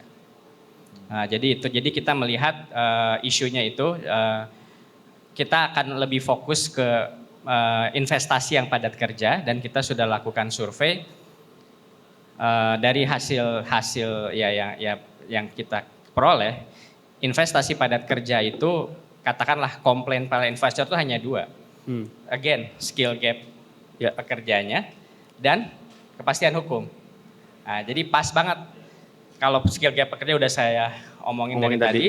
Dan sudah ada talent hub juga yang mencoba untuk memperkecil gap itu kan selama ini udah 3 tahun. Nanti kita upscale ya. Iya, 25.000 ya Mas Lutfi ya, 3 tahun kan top. 25.000 ya? 25.000. Di nasional ya? Iya. Minimal yang berhasil 24.500 kan oke kan. Udah 500 lagi gagal gak apa-apa lah ya kan. Yang penting 24.000-nya top. Ya, nah itu jadi nanti kita akan peta hilirisasi di sektor yang padat karya. Nah, salah satu hambatannya itu tadi, investor tuh mau masuk tapi masalah kepastian hukum lagi-lagi di situ. Jadi maka itu Pak Mahfud lagi, Prof Mahfud, dan juga memang ya terus terang saja kita ini memang fokus kampanyenya lapangan kerja, cost of living ya kita dan anti KKN. Kita berantas korupsi, kolusi dan nepotisme itu. Karena ini tahu sebagai angkatan 98 ini isu 98 tapi sekarang kita ada di situ lagi. Jadi ya mau nggak mau kita harus fokus itu dan itu tugas Prof Mahfud nanti dan jadi beliau nggak akan jadi cawapres ban serep jika terpilih, tapi memang punya portfolio khusus untuk beresin masalah kepastian hukum dan perlindungan hukum. Ya, dan harusnya Pak Mahfud juga sebagai Menko Polhukam 5 tahun terakhir tuh bekerja untuk memberantas KKN ini kan. Iya, dan sudah teriak-teriakan. Cuman kalau wapres dia akan punya portfolio lebih khusus, lebih paten lagi. Seperti Pak Maruf sekarang lah ya. Apa? Seperti Pak Maruf sekarang nggak? Patennya atau lebih paten dari Pak Maruf? No comment untuk susah. Biar ada bergejolak sedikit. Kau udah senengin lu enggak? Iya, kemarin ke Lutfi yang supaya lebih ke oktav kita lebih bagus. Ya, ini ke Mas Lutfi nih kita nih. Kita dari Lutfi ke Lutfi gitu. Dari Lutfi ke Lutfi. Ya, jadi tadi udah kita dengar banyak deh ya cara-cara bagaimana strategi dari tiap pasangan calon presiden, calon wakil presiden untuk tadi menurunkan skill gap, terus menurunkan informality juga. Tadi disinggung juga terkait perlindungan pekerja informal juga yang perlu diperhatikan. Nah sebenarnya mau balik ke Talent Hub, ini tuh pertanyaannya seperti ini sih. 5 tahun lagi gitu, kalau dari Talent Hub sendiri sebenarnya melihatnya Talent Hub ini pengen diapain sih? Apa yang rencananya kalau dari Mas Lutfi sendiri ya ingin melihat Talent Hub itu mau seperti apa, terus apakah terus komentar juga dari ketiga capres-cawapres ini kira-kira apakah sudah ada yang pernah dilakukan juga sama Talent Hub tadi Sebenarnya Iya. itu. Oke. Cocok gak sih sama kebutuhan realnya ini barang-barang ini Benar, tadi ini? iya. Ya orasi Prof. Robi yang sangat memekikan ini, nah, gimana tadi tuh? Oke, ya semuanya ini ya bagus dan berorientasinya oke gitu dalam 5 tahun ke depan. Tapi challenge-nya memang ketenagakerjaan ini tidak akan mudah nih sepertinya. Challenge-nya tidak akan mudah. Kalau dari sisi skill gaps misalnya, kita terancam untuk tingkat penganggurannya kan naik nih karena angkatan kerja semakin naik gitu kan. Tadi ada berbagai cara sudah dilakukan gitu. Sebenarnya ada yang mirip terkait 14 kota tadi itu sebenarnya Talent Hub sudah yang tadi disampaikan Bang Leon juga sampaikan sama Bang Rian juga bahwasanya nanti transformasi balai latihan kerja itu ya. Kita sebenarnya balai latihan kerja milik pemerintah itu ada 21 titik. Artinya udah 21 kota. Existing Talent Hub itu bekerja untuk sedikit memengaruhi gitu ya. Sedikit memengaruhi untuk dibuatkan semacam perpanjangan Talent Hub di sana. Karena kita akan melakukan operasi riset itu. Gitu. Namanya Talent Corner. Jadi di sana nanti talenta muda di wilayah kota tersebut dan sekitarnya itu bisa berkonsultasinya ke sana.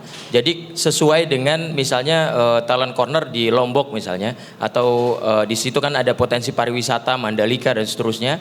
Nah itu akan fokus kepada talenta-talenta pariwisata, upskilling teman-teman talenta muda di pariwisata dan seterusnya. Beda lagi nanti konteksnya di timur dan juga di Sumatera tentunya kan gitu. Nah ini Talent Hub sedang tidak berhenti bekerja untuk itu, gitu. Artinya hal-hal seperti ini saat ini sudah mulai ditanamkan, tinggal seharusnya memang ini dilanjutkan, gitu kan. Mungkin akan lebih bagus nanti ketika dieskalasi kepada kepentingan nasional. Alasannya, karena seperti tadi yang disebutkan sama Pak Robi, bahwasanya selalu akan menjadi isu utama. Ketenaga kerjaan ini gitu kan dan akan semakin menjadi isu utama karena apa? Karena bonus demografi yang selama ini dari sejak 2016 ya kita bahas bonus demografi nggak selesai itu ya maksudnya sampai hari ini pun dan sampai nanti akan dibahas dan semakin waktunya ini semakin nggak banyak gitu. Kita harus bekerja secepat mungkin dan seefisien, seefektif mungkin gitu ya. Nah artinya mungkin ketika ini menjadi sebuah hal yang rasional ketika talent development itu dinaikkan kepada konstelasi yang lebih tinggi gitu. Misalnya terbentuklah misalnya Badan Koordinasi Talenta Nasional misalnya. Mungkin Pak Jokowi hari ini sudah membuat manajemen talenta. Tapi kemudian eksekusinya di akhir-akhir masa jabatan dan itu belum sampai terlalu mengakar gitu ya. Nah, artinya apa? Artinya ini perlu diperkuat dan juga perlu istilahnya mungkin dari segi hukum dan lain sebagainya itu didorong terus gitu untuk kemudian ini menjadi isu di berbagai sektor karena masing-masing sektor memiliki kepentingan ketenagakerjaan. PUPR memiliki kepentingan ketenagakerjaan, begitupun kementerian-kementerian lain, Kominfo dan lain sebagainya. Kita banyak berbicara tentang talenta digital misalnya kan, itu kan sebenarnya hanya satu kepentingan kementerian, belum yang lain. Ketika skill gaps ini mau diturunkan, berarti kan kepentingan-kepentingan dari masing-masing sektor ini harus satu persatu kita ini. Dan memang ini kerja bukan tidak mudah aja ya. Memang harus beneran kerja gitu untuk menciptakan peluang-peluang di dunia ketenaga kerjaan ini gitu. Jadi artinya mungkin secara rasional program-program itu akan terlaksana jika memang fondasinya benar-benar terapkan dengan baik gitu. Kira-kira itu. Oke, mantap. Kasih tepuk tangan dulu untuk para narasumber. Dan sekarang waktunya kita kasih kesempatan Ya. untuk yang muda-muda mau bertanya. Betul. Karena nasib Anda dipertaruhkan oleh para calon penguasa di depan kita. Oke. Oke. Nah, Gifari dulu, habis itu lo boleh maju, Bro. Ada mikrofon nggak? Pakai ini aja deh. Pakai ini aja, V, yang wireless. Sini Gev. Nah sini aja biar kamera bisa nyorot. Waduh. Ya. Ya terima kasih semuanya narasumber atas sesinya yang insightful. Saya Gifari, saya mau bertanya. Jadi kan kalau menurut saya bagaimana talent hub dan kemudian pelatihan-pelatihan muncul, ini kan sebenarnya adalah simptom, gejala yang muncul dari sistem pendidikan kita yang tidak bisa memenuhi kebutuhan lapangan kerja. Artinya kalau kita langsung bicara ketenaga kerjaan dan langsung bicara skill gap dan langsung bicara tentang training, itu kita kayak skip satu step gitu. Jadi saya mau take a step back bahwa di pendidikan, bahwa kita pengangguran terbesar itu kan dari lulusan SMK ternyata. Gitu kan, dan dari lulusan S1 gitu. Jadi saya mau menanyakan kembali, kita take a step back kepada ketiga tim ini dan mungkin juga Mas Lutfi kalau ada tanggapan. Bukan saya berarti kemudian mengkritik Talent Hub, tapi kita take a step back bahwa terjadi sesuatu permasalahan di sistem pendidikan kita sehingga Talent Hub ini harus hadir gitu. Nah, dari tim-tim ini itu ada ide nggak terkait dengan sistem pendidikan, selain tadi ada makan siang gratis, apa itu tadi ada berbagai macam program, ada nggak inovasi-inovasi pendidikan yang konkret, yang back to basic? Mungkin kita nggak ngomong tentang digitalisasi pendidikan, tapi kita back to basic. Sebenarnya apa yang bisa kita lakukan di dasar permasalahan pendidikan kita, begitu. Terima kasih. Oke, kita kembali ke hulu berarti ya. Mungkin langsung ditanggapi oleh ketiga kandidat. Kang Robi dulu. Saya pakai topi social scientist dulu ya. Iya. Gini Mas, soal SMK yang banyak nganggur. Ini mungkin saya salah ya, saya nggak ngotak-ngatik sendiri. Cuman gini, lulusan SMK yang paling banyak menganggur dibandingkan lulusan yang lain. Karena mungkin loh, lulusan SMK ini yang memang setelah lulus langsung kerja. Gitu loh. Dan jumlahnya paling besar. S1 kan cuma 45% di Indonesia. Sedangkan SD kebanyakan ke SMP, SMP kebanyakan ke SMA gitu ya. Nah SMK kan emang langsung kerja, jadi emang secara baseline-nya jangan-jangan ya paling besar juga gitu loh. Nah, jadi itu, tapi saya belum lihat detailnya, cuman mungkin orang yang dari, tapi intinya itu. Jadi jangan-jangan ini bukan berarti masalah, belum tentu itu berarti masalah di SMK-nya, cuman karena ya baseline population yang mencari kerja paling besar di SMK, sehingga yang pengangguran terbesar juga di SMK, kayak gitu lah itu satu. Tadi apa lagi, sorry. Pendidikan. Nah, ya oke. Jadi saya setuju sekali bahwa ini isunya isu pendidikan gitu kan, pekerjaan ini. Karena again, saya ini kontraskan tadi saya udah bilang bahwa kadang tenaga kerja ujung-ujungnya investasi luar negeri, buka pabrikan gitu. Nah enggak, kita Ganjar Mahfud melihat memang ini isu pendidikan, tapi memang bukan di pendidikan tinggi Mas. Ini isu pendidikan di vokasi itu tadi, SMK, dan juga mungkin D1 apa gitu. Nah ini yang ingin kita angkat. Nah jadi ya upscaling ini Mas, menurut saya itu memang akan selalu masalah kurang lebih. Karena kan market berubah terus, ada teknologi, sehingga ya kita harus upscaling terus. Jadi itu yang mindset harus dirubah. Kita nggak bisa bikin lagi zaman sekarang ini dengan teknologi apa, ada satu kurikulum yang bisa menghantam semuanya, tahan ini 20 tahun, nggak bisa, udah nggak bisa. Pertama teknologi maju, terus konteks terus berubah. Sehingga contoh aja sekarang ada demand tinggi untuk orang Indonesia kerja di luar negeri di negara-negara yang aging population, jadi nurses, perawat.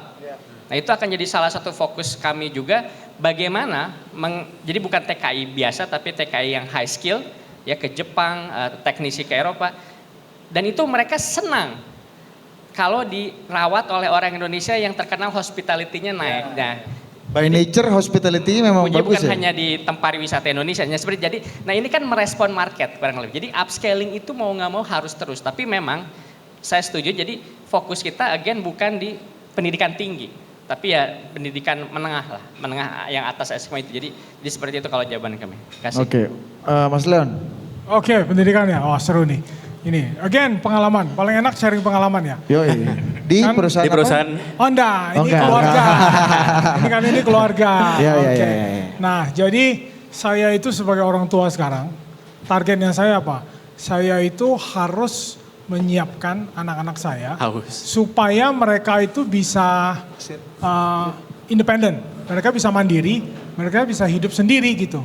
Tidak tergantung oleh saya, tidak tergantung oleh siapa-siapa gitu. Nah, ini again balik lagi back to basic ya.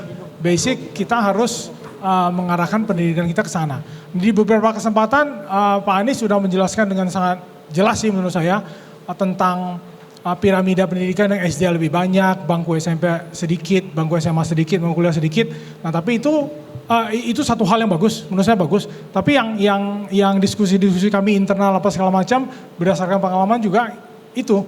Jadi kita itu pendidikannya, kita itu harus mempersiapkan itu gitu. Nah jadi saya kasih contoh ya, misalnya anak saya gitu, pelajaran IPA lah gitu ya. Coba kamu observasi tumbuhan itu terdiri dari apa gitu. Kalau jawaban standar kan akar batang daun. Ya, ada buah lah kayak sedikit. Nah, gimana kalau anak saya tulis ada semut? Nah, kalau again koreksi standar adalah enggak, semut kan eksternal, tapi kalau koreksi yang tidak standar itu yang menurut saya layak untuk kita dorong ke depan adalah oh ya nggak apa-apa, kita jelaskan kenapa ada semut di situ. Terus nanti ada yang bilang, oh saya melihat ada burung di situ bertengger. Nah, seperti ini itu, oke, kita mengajarkan basic, which is tumbuhan itu adalah akar batang daun. Tapi kita juga memperbolehkan mereka untuk melihat, oh kalau tumbuhan ini ada burung ya why not gitu. Tumbuhan ini ada semut yang bergerak-gerak, keliling-kelilingin batangnya, nggak apa-apa gitu. Nah, menurut saya ini karakter yang sangat penting. Pengalaman saya juga adalah, kita tuh yang namanya pendidikan itu, kita tuh harus mensinergikan antara sekolah, which is kepala sekolah dan gurunya, antara muridnya sama orang tua. Nah ini segitiga ini harus kerjasama nih, gitu. Nah supaya apa? Yang terjadi adalah ketika mereka masuk ke SD, SMP, SMA ini pendidikan formal, mereka itu diberikan dasar-dasar yang saya bisa membaca dengan baik, saya bisa memisahkan mana fakta, mana opini, saya bisa jangan di guide terus gitu. Harus dikasih kesempatan juga buat saya gagal ya gitu. Memang sengaja dikasih tes yang memang lebih susah dan memang gak pernah diajarin gitu. Nanti dia akan ngerasa saya merasakan saya salah nih. Saya merasakan saya gagal nih. Nanti akan kita tanyain, kamu waktu itu gagal di mana? Kamu salah di mana? Nah kamu memperbaiki diri bagaimana? Nah menurut saya pendidikan kita, formal kita itu selain akademik, tapi nilai-nilai dasar-dasar yang seperti itu harus. Nah, kenapa ini penting? Ini penting karena seperti sudah dibilang oleh Pak Robi, dinamis kan, berubah terus. Pendidikan vokasi segala macam. Nah harapannya memang pemerintah pasti diharapkan untuk pionir kan. Jadi yang ngedorong, jadi yang mendorong berdiri di depan untuk program ini itu sana sini. Tapi again jangka panjangnya kita pengen adalah ini talent hub nggak apa-apa gitu, edutech sana sini nggak masalah gitu. Nah mereka itu bisa mengidentifikasi. Pengalaman saya nggak ada itu yang saya pelajarin tiba-tiba waktu saya bangun, again terpaksa disebut, waktu saya bangun Tokopedia itu semua saya sudah pernah pelajari itu nggak. Gitu. Saya itu nggak pernah tahu tentang scalability, saya nggak pernah tahu tentang ini itu, tapi yang dibutuhkan adalah ketika ada problem saya R&D kecil-kecilan pribadi saya bagaimana. Nah ini karakter-karakter ini nanti. Edutech seperti talent hub, nggak apa-apa biarin aja. Nah, nanti kita bisa lihat kan, apakah perlu kita embed aja langsung di pendidikan formal, atau apakah perlu kita nggak apa-apa, mereka independen, tapi ini murid-murid kita yang akhirnya telah diproduksi menjadi orang dewasa yang udah siap. Nah, dia juga sadar diri gitu. Oke, saya lihat peluang begini, saya lihat peluang begitu, saya mesti upscaling, saya bisa cari sendiri, saya bisa menghubungi misalnya orang-orang yang menurut saya layak untuk jadi mentor via LinkedIn atau via dan lain-lain macam-macam sekali itu, ambil kursus, baik itu yang di-drive oleh pemerintah maupun yang di-drive oleh teman-teman di swasta, baik itu yang gratis, baik itu yang berbayar, yang tadi tergantung. Nah ini sebenarnya talent yang harus kita siapkan itu seperti itu gitu. Oke. Kira-kira kalau pandangan kita, ya konsep pendidikan itu memang harus end to end kan. Jumlah bangku, jumlah kursi, yes pasti harus, tapi kontennya juga penting kan. Apa yang karakter-karakter yang kita ajarin gitu. Kemudian ketika teknologi berubah, tren berubah, segala macam berubah, ya ayo pemerintah berdiri di depan untuk mengajak mereka, tapi kita juga berharap mereka ini punya inisiatif sendiri nih untuk menjadi independen dan mereka R&D sendiri, mereka tahu sendiri saya harus upscaling di mana gitu. Oke. Mantap, Rian. langsung. Sebenarnya menjawab pertanyaan Mas Givari, di naskah visi misi memang cukup eksplisit ya disampaikan gitu. Jadi salah satu dalam segmen memperkuat pendidikan sains dan teknologi dikatakan Prabowo Gibran akan membenahi kurikulum perguruan tinggi berbasis proyek pendidikan vokasi dan politeknik berbasis riset, inovatif, aplikatif dan inkubasi yang terhubung dengan industri. hipotesis saya pribadi Mas Gifari, mungkin selama ini pelibatan sektor swasta atau dunia usaha dalam menyiapkan tren lapangan kerja ke depan mungkin kurang terlalu oke, mungkin ya. Nah, ini harus lebih optimal lagi sih menurut kami. Dan saya mau menanggapi juga sebenarnya dengan memberikan perspektif politik nih, Mas Gifari dan juga teman-teman. Memang bonus demografi 2030 ya, puncaknya gitu kan. Ini sekarang 2024, sisa 15 tahun sebenarnya. Jadi sebenarnya clock is ticking. Prabowo dengan ketegasannya, Mas Gibran dengan pengalaman UMKM, cara berpikir UMKM sebenarnya ini kombinasi yang cocok. Kenapa? Apabila diberikan mandat dan amanah oleh rakyat. Pak Prabowo Subianto ini adalah ketua umum partai.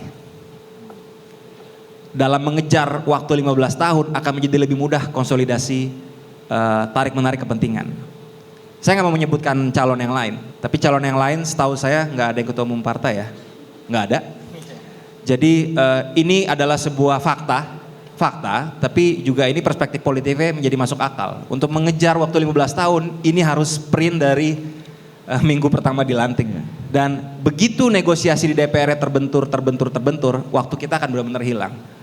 Jadi ini adalah sebuah fakta dan dalam perspektif saya, orang politik yang melihat PR tenaga kerja ini menjadi sebuah keunggulan dari Pak Prabowo dan Gibran, itu dari saya. Oke, jadi menurut Anda ketua umum partai lebih efektif dibanding petugas partai dalam menyelesaikan masalah itu ini? Biarkan nanti netizen yang menjawab, Mas Budi, sang provokator. Ya, nggak cuma nanya aja, Nanya aja, Ya. jawabnya kan terserah ya. Oke. Oke, Kita apa buka sesi terakhir pertanyaan, ada yang mau nanya? Oke, 2 orang, silakan. Cewek dulu, Gea. Maju ke depan, habis itu. 2 berarti ya? Oh iya, ini. Ada mikrofon nggak? Nih, Gea. Saya subsidi mikrofon buat kamu. Oke, selamat siang. Menarik banget ya tadi penjelasannya. Nama dari Oh mana? ya, sorry. Nama saya Gea. Saya dari komunitas Muda Itu Kita. Menarik banget tadi penjelasannya, kita udah bahas tentang upgrading skill, terus content creator, terus juga bagaimana menampung talenta muda ini. Sebetulnya pertanyaan saya adalah, kebetulan tadi pagi setelah bangun tidur saya langsung nonton podcastnya Pak Gita Wirjawan yang bahas tentang kita tuh punya standar intelektual gak sih sebagai sebuah bangsa? Gitu kan, yang seharusnya selain standar intelektual kita juga harus punya standar kebijaksanaan. Pertanyaan saya adalah mungkin bisa dijawab secara personal, menurut bapak-bapak sendiri yang bapak lihat dari para paslon yang bapak dukung, apa sih standar intelektual dan standar kebijaksanaan dari para paslon tersebut yang bisa dicontoh oleh para talent muda? Pertama.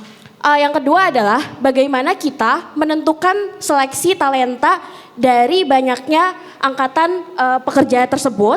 Terus juga saya juga mau sharing ya, tadi saya ke-trigger dari Mas Gifari tentang lulusan SMK. Kebetulan saya kerja di satu firma arsitektur, tapi arsitektur landscape. Di Jakarta, ada jadi salah satu contoh teman saya, dia itu lulusan SMK, nggak bisa bahasa Inggris, tapi dia bisa jadi head account eksekutif gitu. Kenapa? Karena saya melihat bahwa itu sendiri tergantung dari perusahaannya ya, apakah mereka bisa mengarahkan para pekerjanya untuk memiliki ambisi, untuk meningkatkan keterampilannya gitu, yang pada akhirnya keluar dari sana mereka bisa menjadi sebuah profesional, berhubungan dengan skill gap juga kan gitu. Kalau kita lihat dari sisi positifnya bahwa sebenarnya kan skill gap ini ketika personalnya sendiri menyadari bahwa oh ternyata ada sesuatu yang gue nggak bisa nih, gue harus ngapain? How to be profesional? Apakah gue harus ambil kelas ataukah gue harus kuliah lagi? Sebenarnya itu kita bisa lihat dari 2 sisi, nggak hanya melihat dari satu sisi terus ya udah narasinya dibuat ke situ-situ aja. Ya overall kalau yang lain-lain dari jawabannya menurut saya sepakat sih dengan polling yang kita dari Muda Itu Kita pernah bikin polling 2 hari lalu bahwa visi misi para paslon ini kedengerannya masih kayak playlist lagu kenangan. Itu aja, cuman dibikin gimmick-gimmick aja biar lebih seru, biar lebih baru gitu kan gitu. Terus terkait content creator, menurut saya dengan ketika ada TikTok Shop itu kan orang-orang tuh live ya. Ternyata itu membuka lapangan pekerjaan baru atau profesi baru. Namanya adalah orang yang live orang yang melakukan live di depan untuk mempromosikan itu 24 jam kan.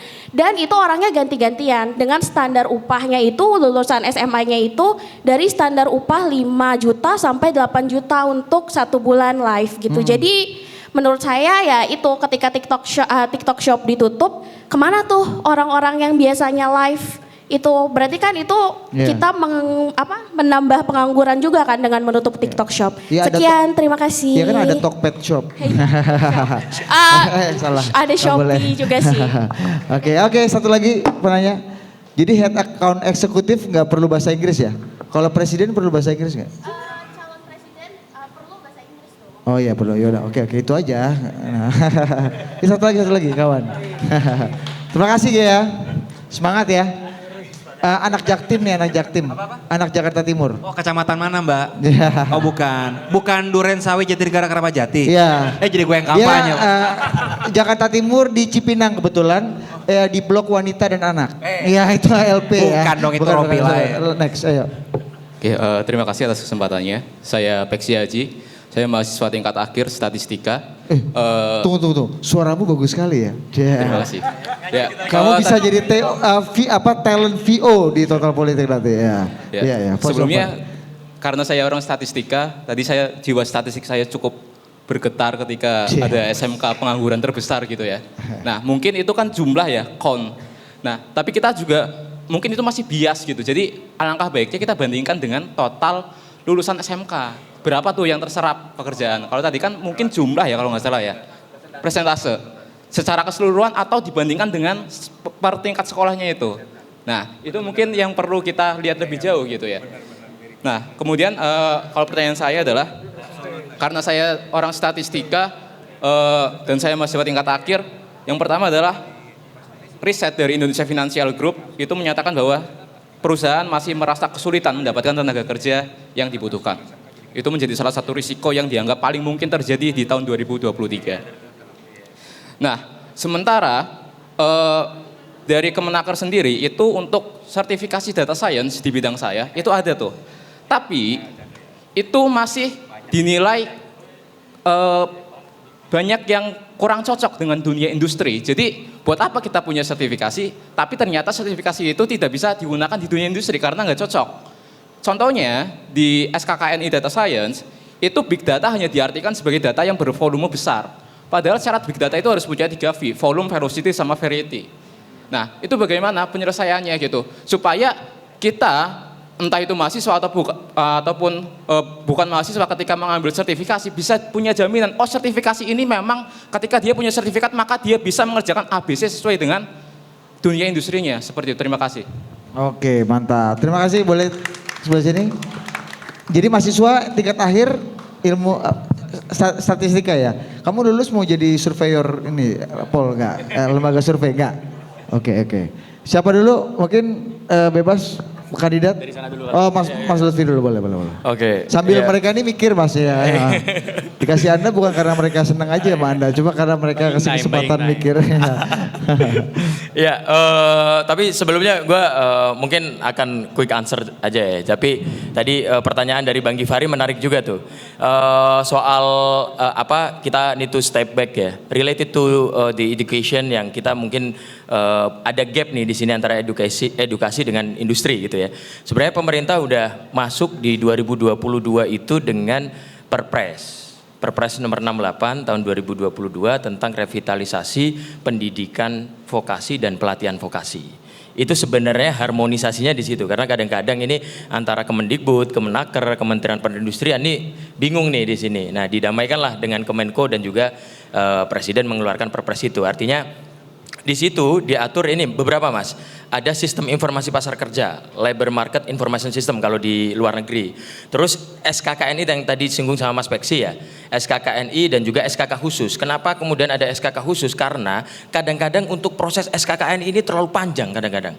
Gitu. Dan untuk mengarrange misalnya nih SKKNI di KOL misalnya. Gitu kita harus sama stakeholder kementerian terkait atau lembaga terkait dulu. Nah itu prosesnya sangat panjang, ya kan? Baru kemudian jadi SKKNI, baru kemudian LSP-nya segala macam. Nah itu proses itu untuk mungkin hari ini perlu dikaji lagi ke depan untuk presiden ke depan tentunya ya, bahwasanya ini untuk lebih mengefisienkan ini seperti apa gitu.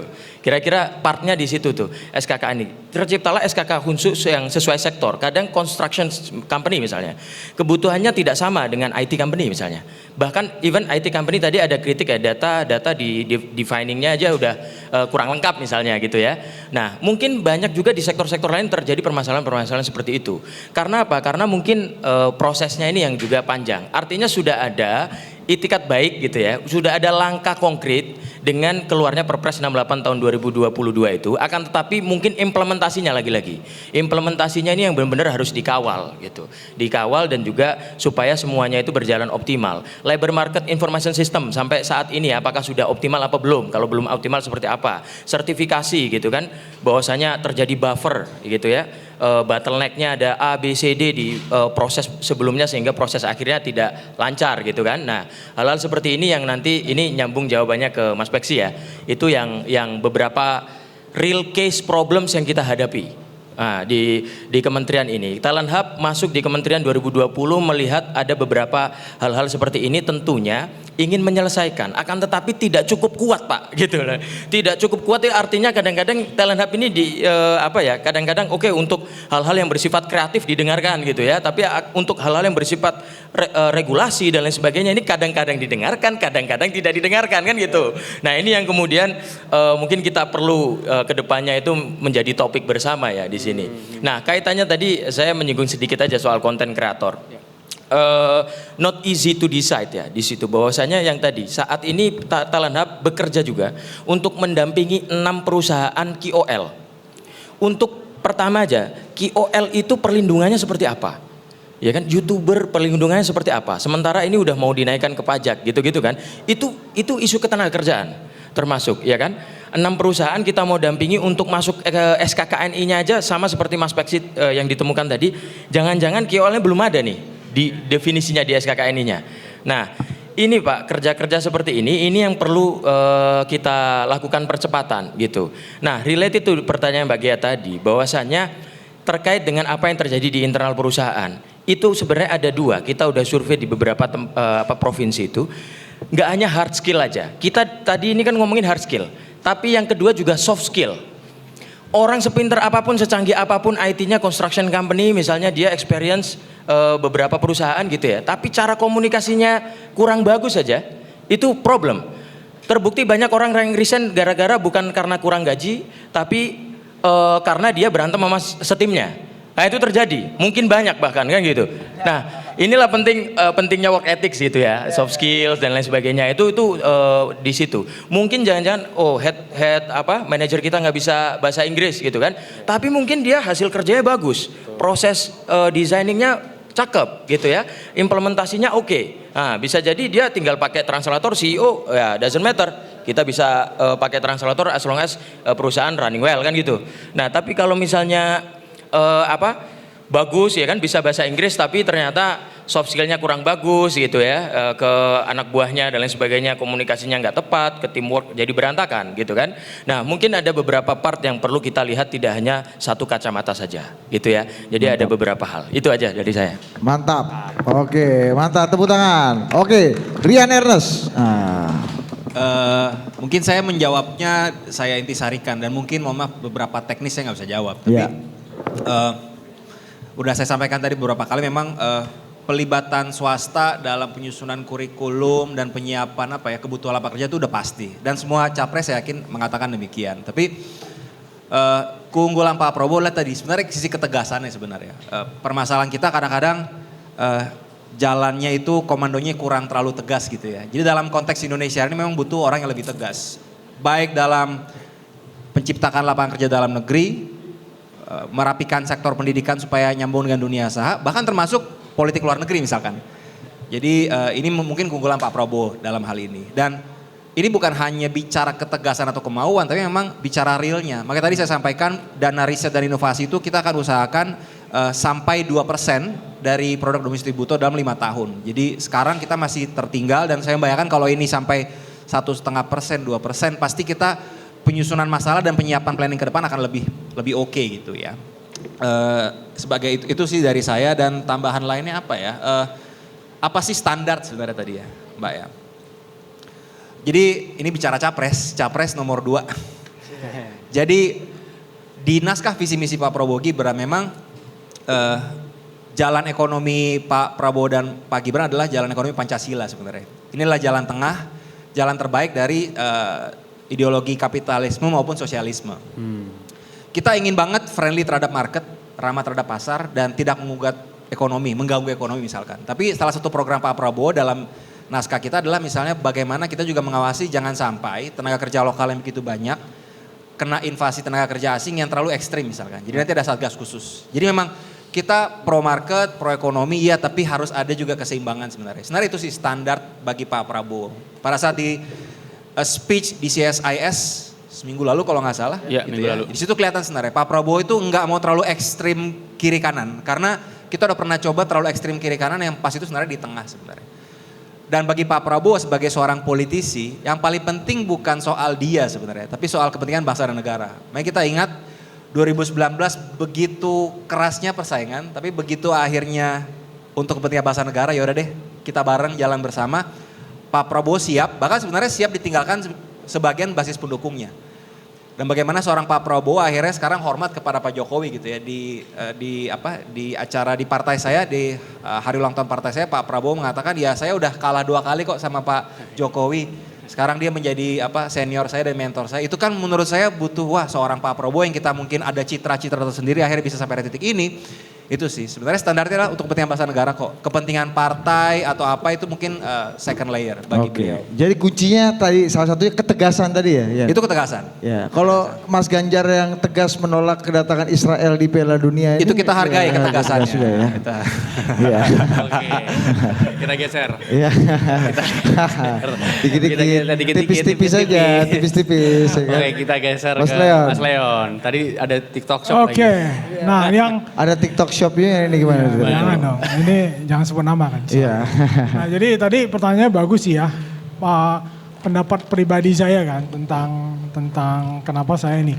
Jadi yang pertama ya, menurut saya prinsip yang sering digaungkan Pak Anies tentang keadilan untuk semua, pemerataan, Indonesia adil yang makmur untuk semua itu sangat-sangat relevan sih buat saya pribadi.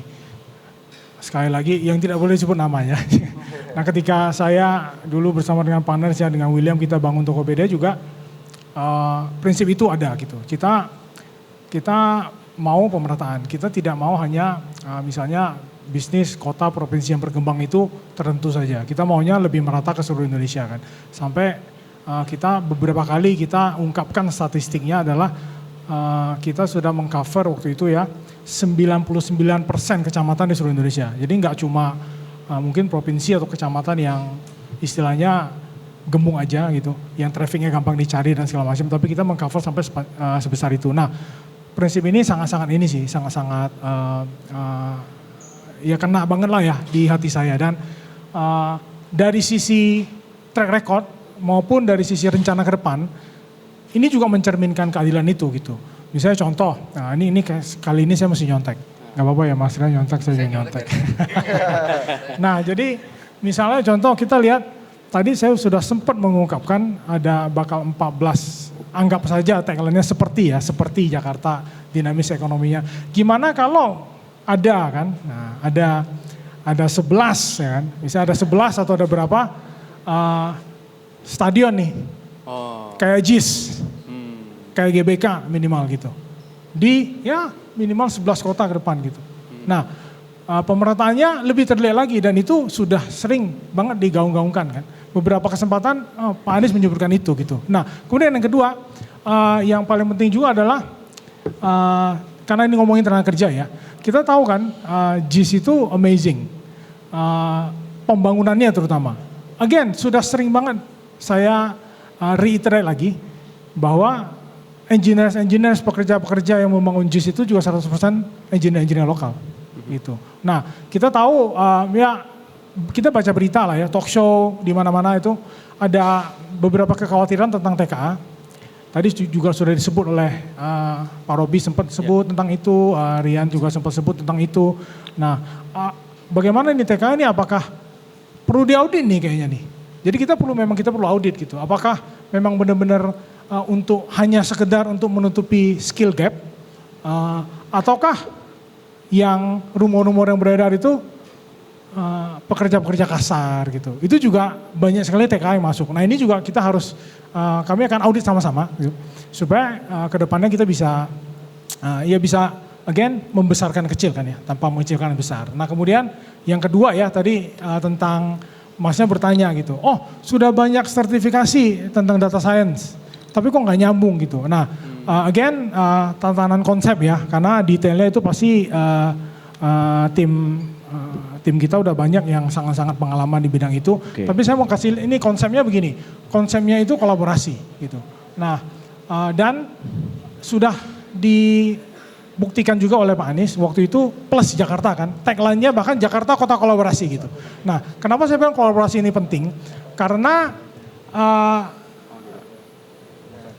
dinamis, teknologi dan segala macam tren berkembang itu cepat sekali. Dan yang menurut saya nih mindset yang tepat itu adalah bukannya kita training sesuatu atau kita kasih pendidikan, kita berharap sudah selesai cukup, dia pasti sudah bisa perform nanti. Nah tapi yang perlu dilakukan itu, yang bagaimana orang-orang itu bisa keep up to date juga dengan dinamisnya, ya kan, dinamisnya kebutuhan. Saya pribadi punya pengalaman, waktu saya kuliah nih, dengan bangganya saya belajar coding, ya kan, pakai Pascal, pakai C. Begitu dosen saya yang baru selesai kuliah S2 di luar negeri, balik-balik dia bilang, oh di luar udah pakai Java. Belum juga saya nguasain, itu udah beda itu.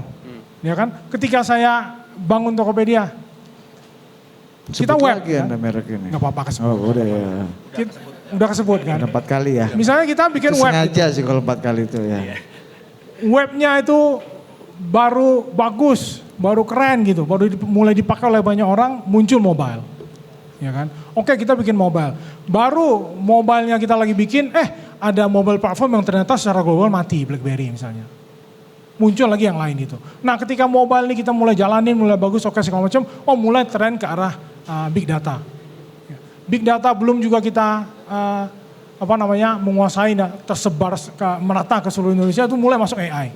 AI belum apa-apa sudah masuk generative AI. Jadi menurut saya yang harus, memang kita mesti ini juga, tapi yang kita mau itu adalah tenaga kerja kita itu tuh menerima bahwa ini memang secepat itu pace-nya gitu.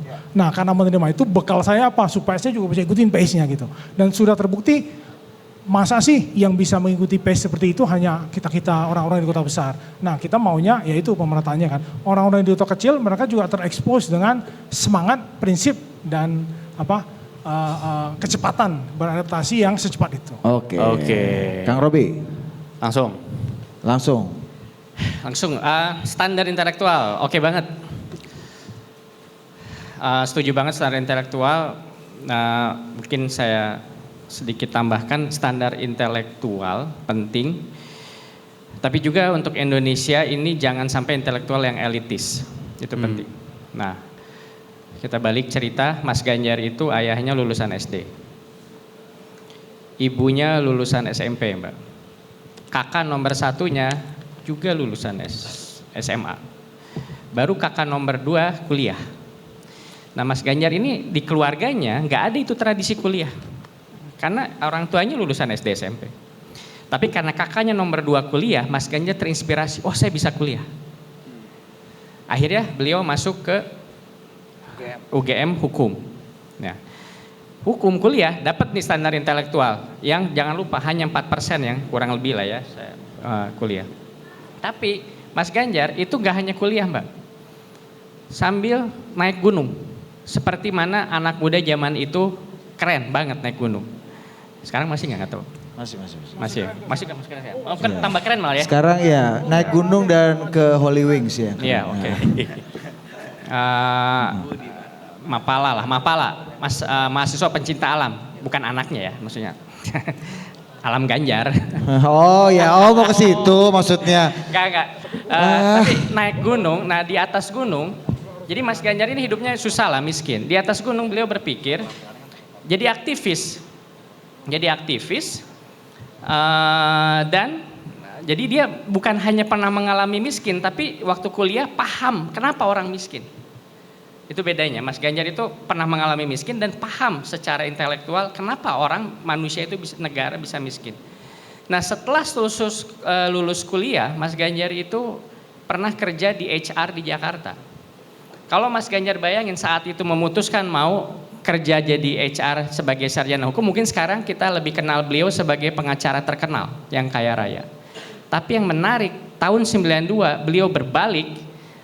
Buat saya, kata Mas Ganjar, kurang lebihnya bukan hanya pernah miskin dan paham miskin, tapi saya ingin mendedikasikan hidup saya melawan kemiskinan. Apa yang beliau lakukan tahun 92, pemuda-pemudi yang keren tahun 92 itu adalah masuk ke partai politik yang melawan rezim pemerintah militer saat itu. Masuk ke PDI tahun 92. Nah, jadi tahun 87 Mas Ganjar masuk UGM, mulai paham intelektualisme anti melawan kemiskinan. Tahun 87 juga Bu Mega masuk PDI. Jadi akhirnya bertemu. Nah, jadi beliau memutuskan intelektualnya dipakai bukan hanya untuk memperkaya diri sendiri jadi pengusaha, misalnya enggak apa-apa juga jadi pengusaha terus masuk politik, itu juga ada. Tapi Mas Ganjar ini dari awal memutuskan meskipun harus bikin, ya dia meniti karir. Ya, ini tahun 90-an, tahun sekarang yang keren pemuda ya seperti Mas Leon bikin startup unicorns. Nah, tapi zaman itu beda, Mbak. Tapi semangatnya sama. Nah, dari situ akhirnya Mas Ganjar masuk dan akhirnya meniti karir dan bayangin di partai jadi dari yang paling bawah, DPR dulu berapa periode, gubernur Jateng 1 2. Jadi benar-benar dari bawah, paham betul apa masalah rakyat dan juga komit dibuktikan dari jutaan kader partai itu kan yang jadi capres cuma satu. Jadi sebetulnya puncak prestasi ini orang yang menurut saya itu salah. Jadi ini ya, kita harus angkat di Indonesia intelektual yang bukan elitis, tapi yang betul-betul memakai intelektualnya untuk kepentingan rakyat itu satu. Jadi itu menurut saya itu dimiliki oleh pasangan Ganjar Mahfud. Saya nggak usah cerita yang Prof Mahfud, nanti habis waktunya. Tapi lebih seru lagi sebenarnya ceritanya. Yeah. Tapi nanti aja. Oke, itu aja Mbak ya. Nanti kita. Yang tadi soal data science. Betul kan, tadi kan udah dibahas ya, ini bukan soal training aja tapi harus pasti kerja. Again, masalahnya itu apa sih sebetulnya? Artinya kurikulum trainingnya nggak pas dengan yang dibutuhkan. Jadi kurikulum itu, ini kita harus rubah mindset, kurikulum itu harus fleksibel. Justru harus fleksibel menyesuaikan dengan kebutuhan apa. Di situ kuncinya. Nah kadang kita masih punya mindset kurikulum itu harus ajak selama 10 tahun, 20, nggak bisa zaman sekarang. Nah harus kita rubah mindset, kurikulum itu harus berubah, beradaptasi, itu kuncinya. Karena kita mengalami VUCA ya, vulnerability, uncertainty, complexity, ambiguity, itulah. Itu masalah kita. Jadi kurikulum yang adaptif, yang fleksibel, di situ yang akan selalu bisa memenuhi kebutuhan skill yang dibutuhkan di industri. Oke, menarik ya. Kita sudah sampai di ujung ya, Vi ya. Gimana, Vi? Oke. Ya terakhir dulu pertanyaan terakhir Pamungkas. Pamungkas. Gitu ya. Titipan dari teman-teman bijak pemilih juga sebenarnya. Ya. Coba bijak pemilih itu melihat nggak sih itu detail-detail dan perbedaan masing-masing program dari Jadi capres betul, ini? di bijak pemilih kebetulan kami lagi ngembangin ini rekam jejak kandidat juga kan. Yang sebentar lagi akan ada soft launch-nya juga gitu. Jadi ditunggu aja, itu nanti akan membedah rekam jejak dari tiap capres dan cawapres gitu. Itu akan ada di website. Jadi supaya orang-orang muda ini akan lebih gampang kenal calon presiden dan calon wakil presidennya juga. Jadi betul nggak sih mengkonfirmasi cerita Prof Robi tadi kan? Betul. Bener nggak sih Mas Ganjar masuk partai 92 jangan-jangan 95? Misalnya gitu-gitu kan. Kadang-kadang kan. Nah pas, ya, jadi ini ada pertanyaan terakhir gitu ya. Ini karena juga mewakili teman-teman bijak pemilih. Ini jawabannya singkat banget. Dalam skala 0 sampai 10 gitu ya, untuk masing-masing tim dari capres cawapres dalam skala 0 sampai 10, seberapa besar komitmen? 10 apa? 0 apa? Oh iya, boleh. Buying time. ngecap aja. Jadi 0 itu ya paling ya 0 yang nggak ada komitmennya lah. 10 paling besar komitmennya gitu. 0 sampai 10 ya. Skala 0 sampai 10 seberapa besar komitmen dari masing-masing pasangan calon presiden dan wakil presiden ini untuk membuka lapangan kerja berbasis green industry. Oke, boleh dari yang 1, 2, 3 gitu aja kali ya. Ya, gampang ini. 0 sampai 10, terus kalau mau penjelasan dikit boleh tapi nggak boleh lebih dari semenit. Nah ini kurang tepat sebenarnya pertanyaannya. Oh gitu? Kalau ditanya gitu ya semua yang apalagi tim saya pasti bilang iya dong. 10 semua? Oh iya dong, Oh, salah. Tapi alasannya? nggak apa-apa. Tapi Oke. ini teman-teman bisa mungkin sudah beredar kan yang visi misi itu kan. Jadi yang 10? dari Pak Anies, 10. 10, oke. Visi misi ketiga itu tentang green, tentang ekologi. Dan kalau dijabarin itu ada gitu. Jadi ya makanya saya bilang ya karena saya sudah baca itu, saya baca juga lumayan luangin waktu juga untuk duduk saya baca itu. Ya karena sudah ada dan dijabarkan lumayan detail pasti 10 dong. 10 oke. Enggak apa? Iya Rian langsung searching Rian ya kan. Nyontek dulu ya. Iya. Oh iya iya. Udah lo. 10 udah pasti. Iya. Ini lebih ke ada pertanyaan yang lebih gue paham nggak kata Rian? Soal hukum kayak apa kayak gitu netralitas TNI Polri kayak. Ya kan? Sesi berikut. Gitu. Itulah resesinya lu dialog sama bijak memilih ini bos. Betul. Iya kan? Untung bijak memilih. Iya. Coba kalau cuma total politik sendiri, pasti itu ditanya. Pasti ditanya gitu. Betul. Bali ya. Oke, jadi 10 ya? 10, udah 10. pasti 10. Dan memang ke depan itu kan dekarbonisasi adalah kewajiban. Enggak usah jauh-jauh, polusi aja deh. Kemarin gue naik motor sehari ke Durensawit baliknya langsung capek gitu karena polusi. Itu udah pasti. Semua capres pasti punya concern yang sama. Ekonomi biru, ekonomi hijau itu udah pasti. Dan ke depannya sih ya udah pasti sih. Tapi kalau memang ini menjadi penting lagi sekali lagi. Kalau dunia usaha dengan dunia pendidikan itu ngobrol, pastikan jadi kebutuhan market ke depan tentang ekonomi biru, ekonomi hijau. Dan memang kan dinilai kan. Ada ESG, indeks segala macam. Bahkan beberapa grup financing global dia akan lebih ringan memberikan pinjaman kalau memang kita menunjukkan niat ini jelas ekonomi biru, ekonomi hijau. Jadi udah pasti semua capres pasti ke arah sana. Sekali lagi, butuh ketegasan. Karena bicara insentif buat ekonomi hijau di Indonesia itu lintas kementerian, Bos. Kalau presidennya ketua umum partai terpilih, ini akan lebih gampang untuk merapikan barisan.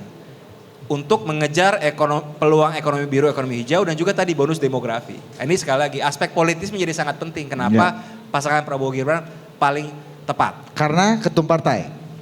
Salah satu faktor besarnya ketum partai. Jadi ketum partai. Yang bukan ketum partai? Itu biar netizen yang menilai. Ya. Oke, lanjut. Kang Robi.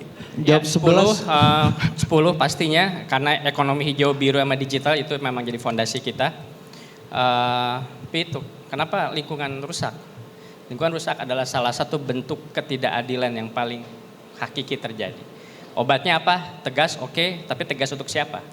Yang penting kepastian hukum Indonesia, Republik Indonesia untuk rakyat itu. Jadi buat kita semua program ekonomi ini harus dijaga oleh kepastian hukum itu. Dan siapa yang paling paten soal itu? Profesor Mahmud, MD. Cocok juga. Keren beliau ya. Keren. Memang selalu itulah hebatnya ya para pemikir intelektual dan politisi ini. Oke. Lutfi, udah ada lagi pertanyaan lagi? Udah?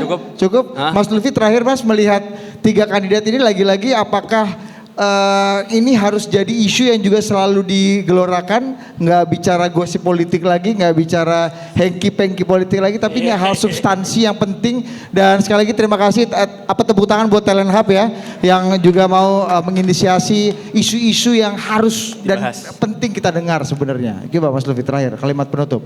Iya, sebenarnya ada 2 hal penting sih yang harus dipegang sebenarnya kaitannya dengan isu yang kaitannya talenta muda dan ketenaga kerjaan ini. Karena kedepannya memang baik tadi green industry dan lain sebagainya itu kedepannya akan menjadi isu lanjutan gitu ya dari isu-isu talenta muda dan ketenaga kerjaan. 2 kata saja yang mungkin dari Talent Hub itu ke depan menjadi propose gitu terhadap capres-cawapres. Pertama adalah komitmen tentunya, yang tadi mungkin sudah banyak dikatakan ada banyak program dan lain sebagainya. Tadi juga kita sudah bahas masalah dan lain sebagainya, artinya ke depan sudah tidak mulai dari nol lagi nih. Ketika terjadi pembahasan lanjutan terkait isu tenaga kerja dan talenta muda udah ke hal-hal yang lebih substantif lagi gitu ya, lebih prospektif lagi ke depan. Yang kedua adalah konsistensi atas komitmen itu, gitu ya. Jadi dua hal yaitu komitmen dan konsistensi itu saya kira terus Talent Hub akan dorong dan perlu support dari siapapun capres dan cawapres yang terpilih tentunya. Kira-kira gitu. Oke, tepuk tangan sekali lagi untuk kita semua. Terima kasih Mas Ahmad Lutfi, Managing Director dari Talent Hub Indonesia. Ada Rian Ernest, juru bicara dari TKM Prabowo Gibran. Ada Mas Leontinus Alfa Edison, co-captain dari tim nasional Anies dan Muhaimin. Dan tentu saja yang terakhir Prof. Robi Muhammad, Direktur Narasi dan Konten dari TPN Ganjar dan Mahfud. Terima kasih. Selamat siang, saya Budi Adiputro dan Lutfi Nugroho. sampai jumpa di kolaborasi Total Politik dan Bijak Memilih berikutnya. Adios, sampai jumpa.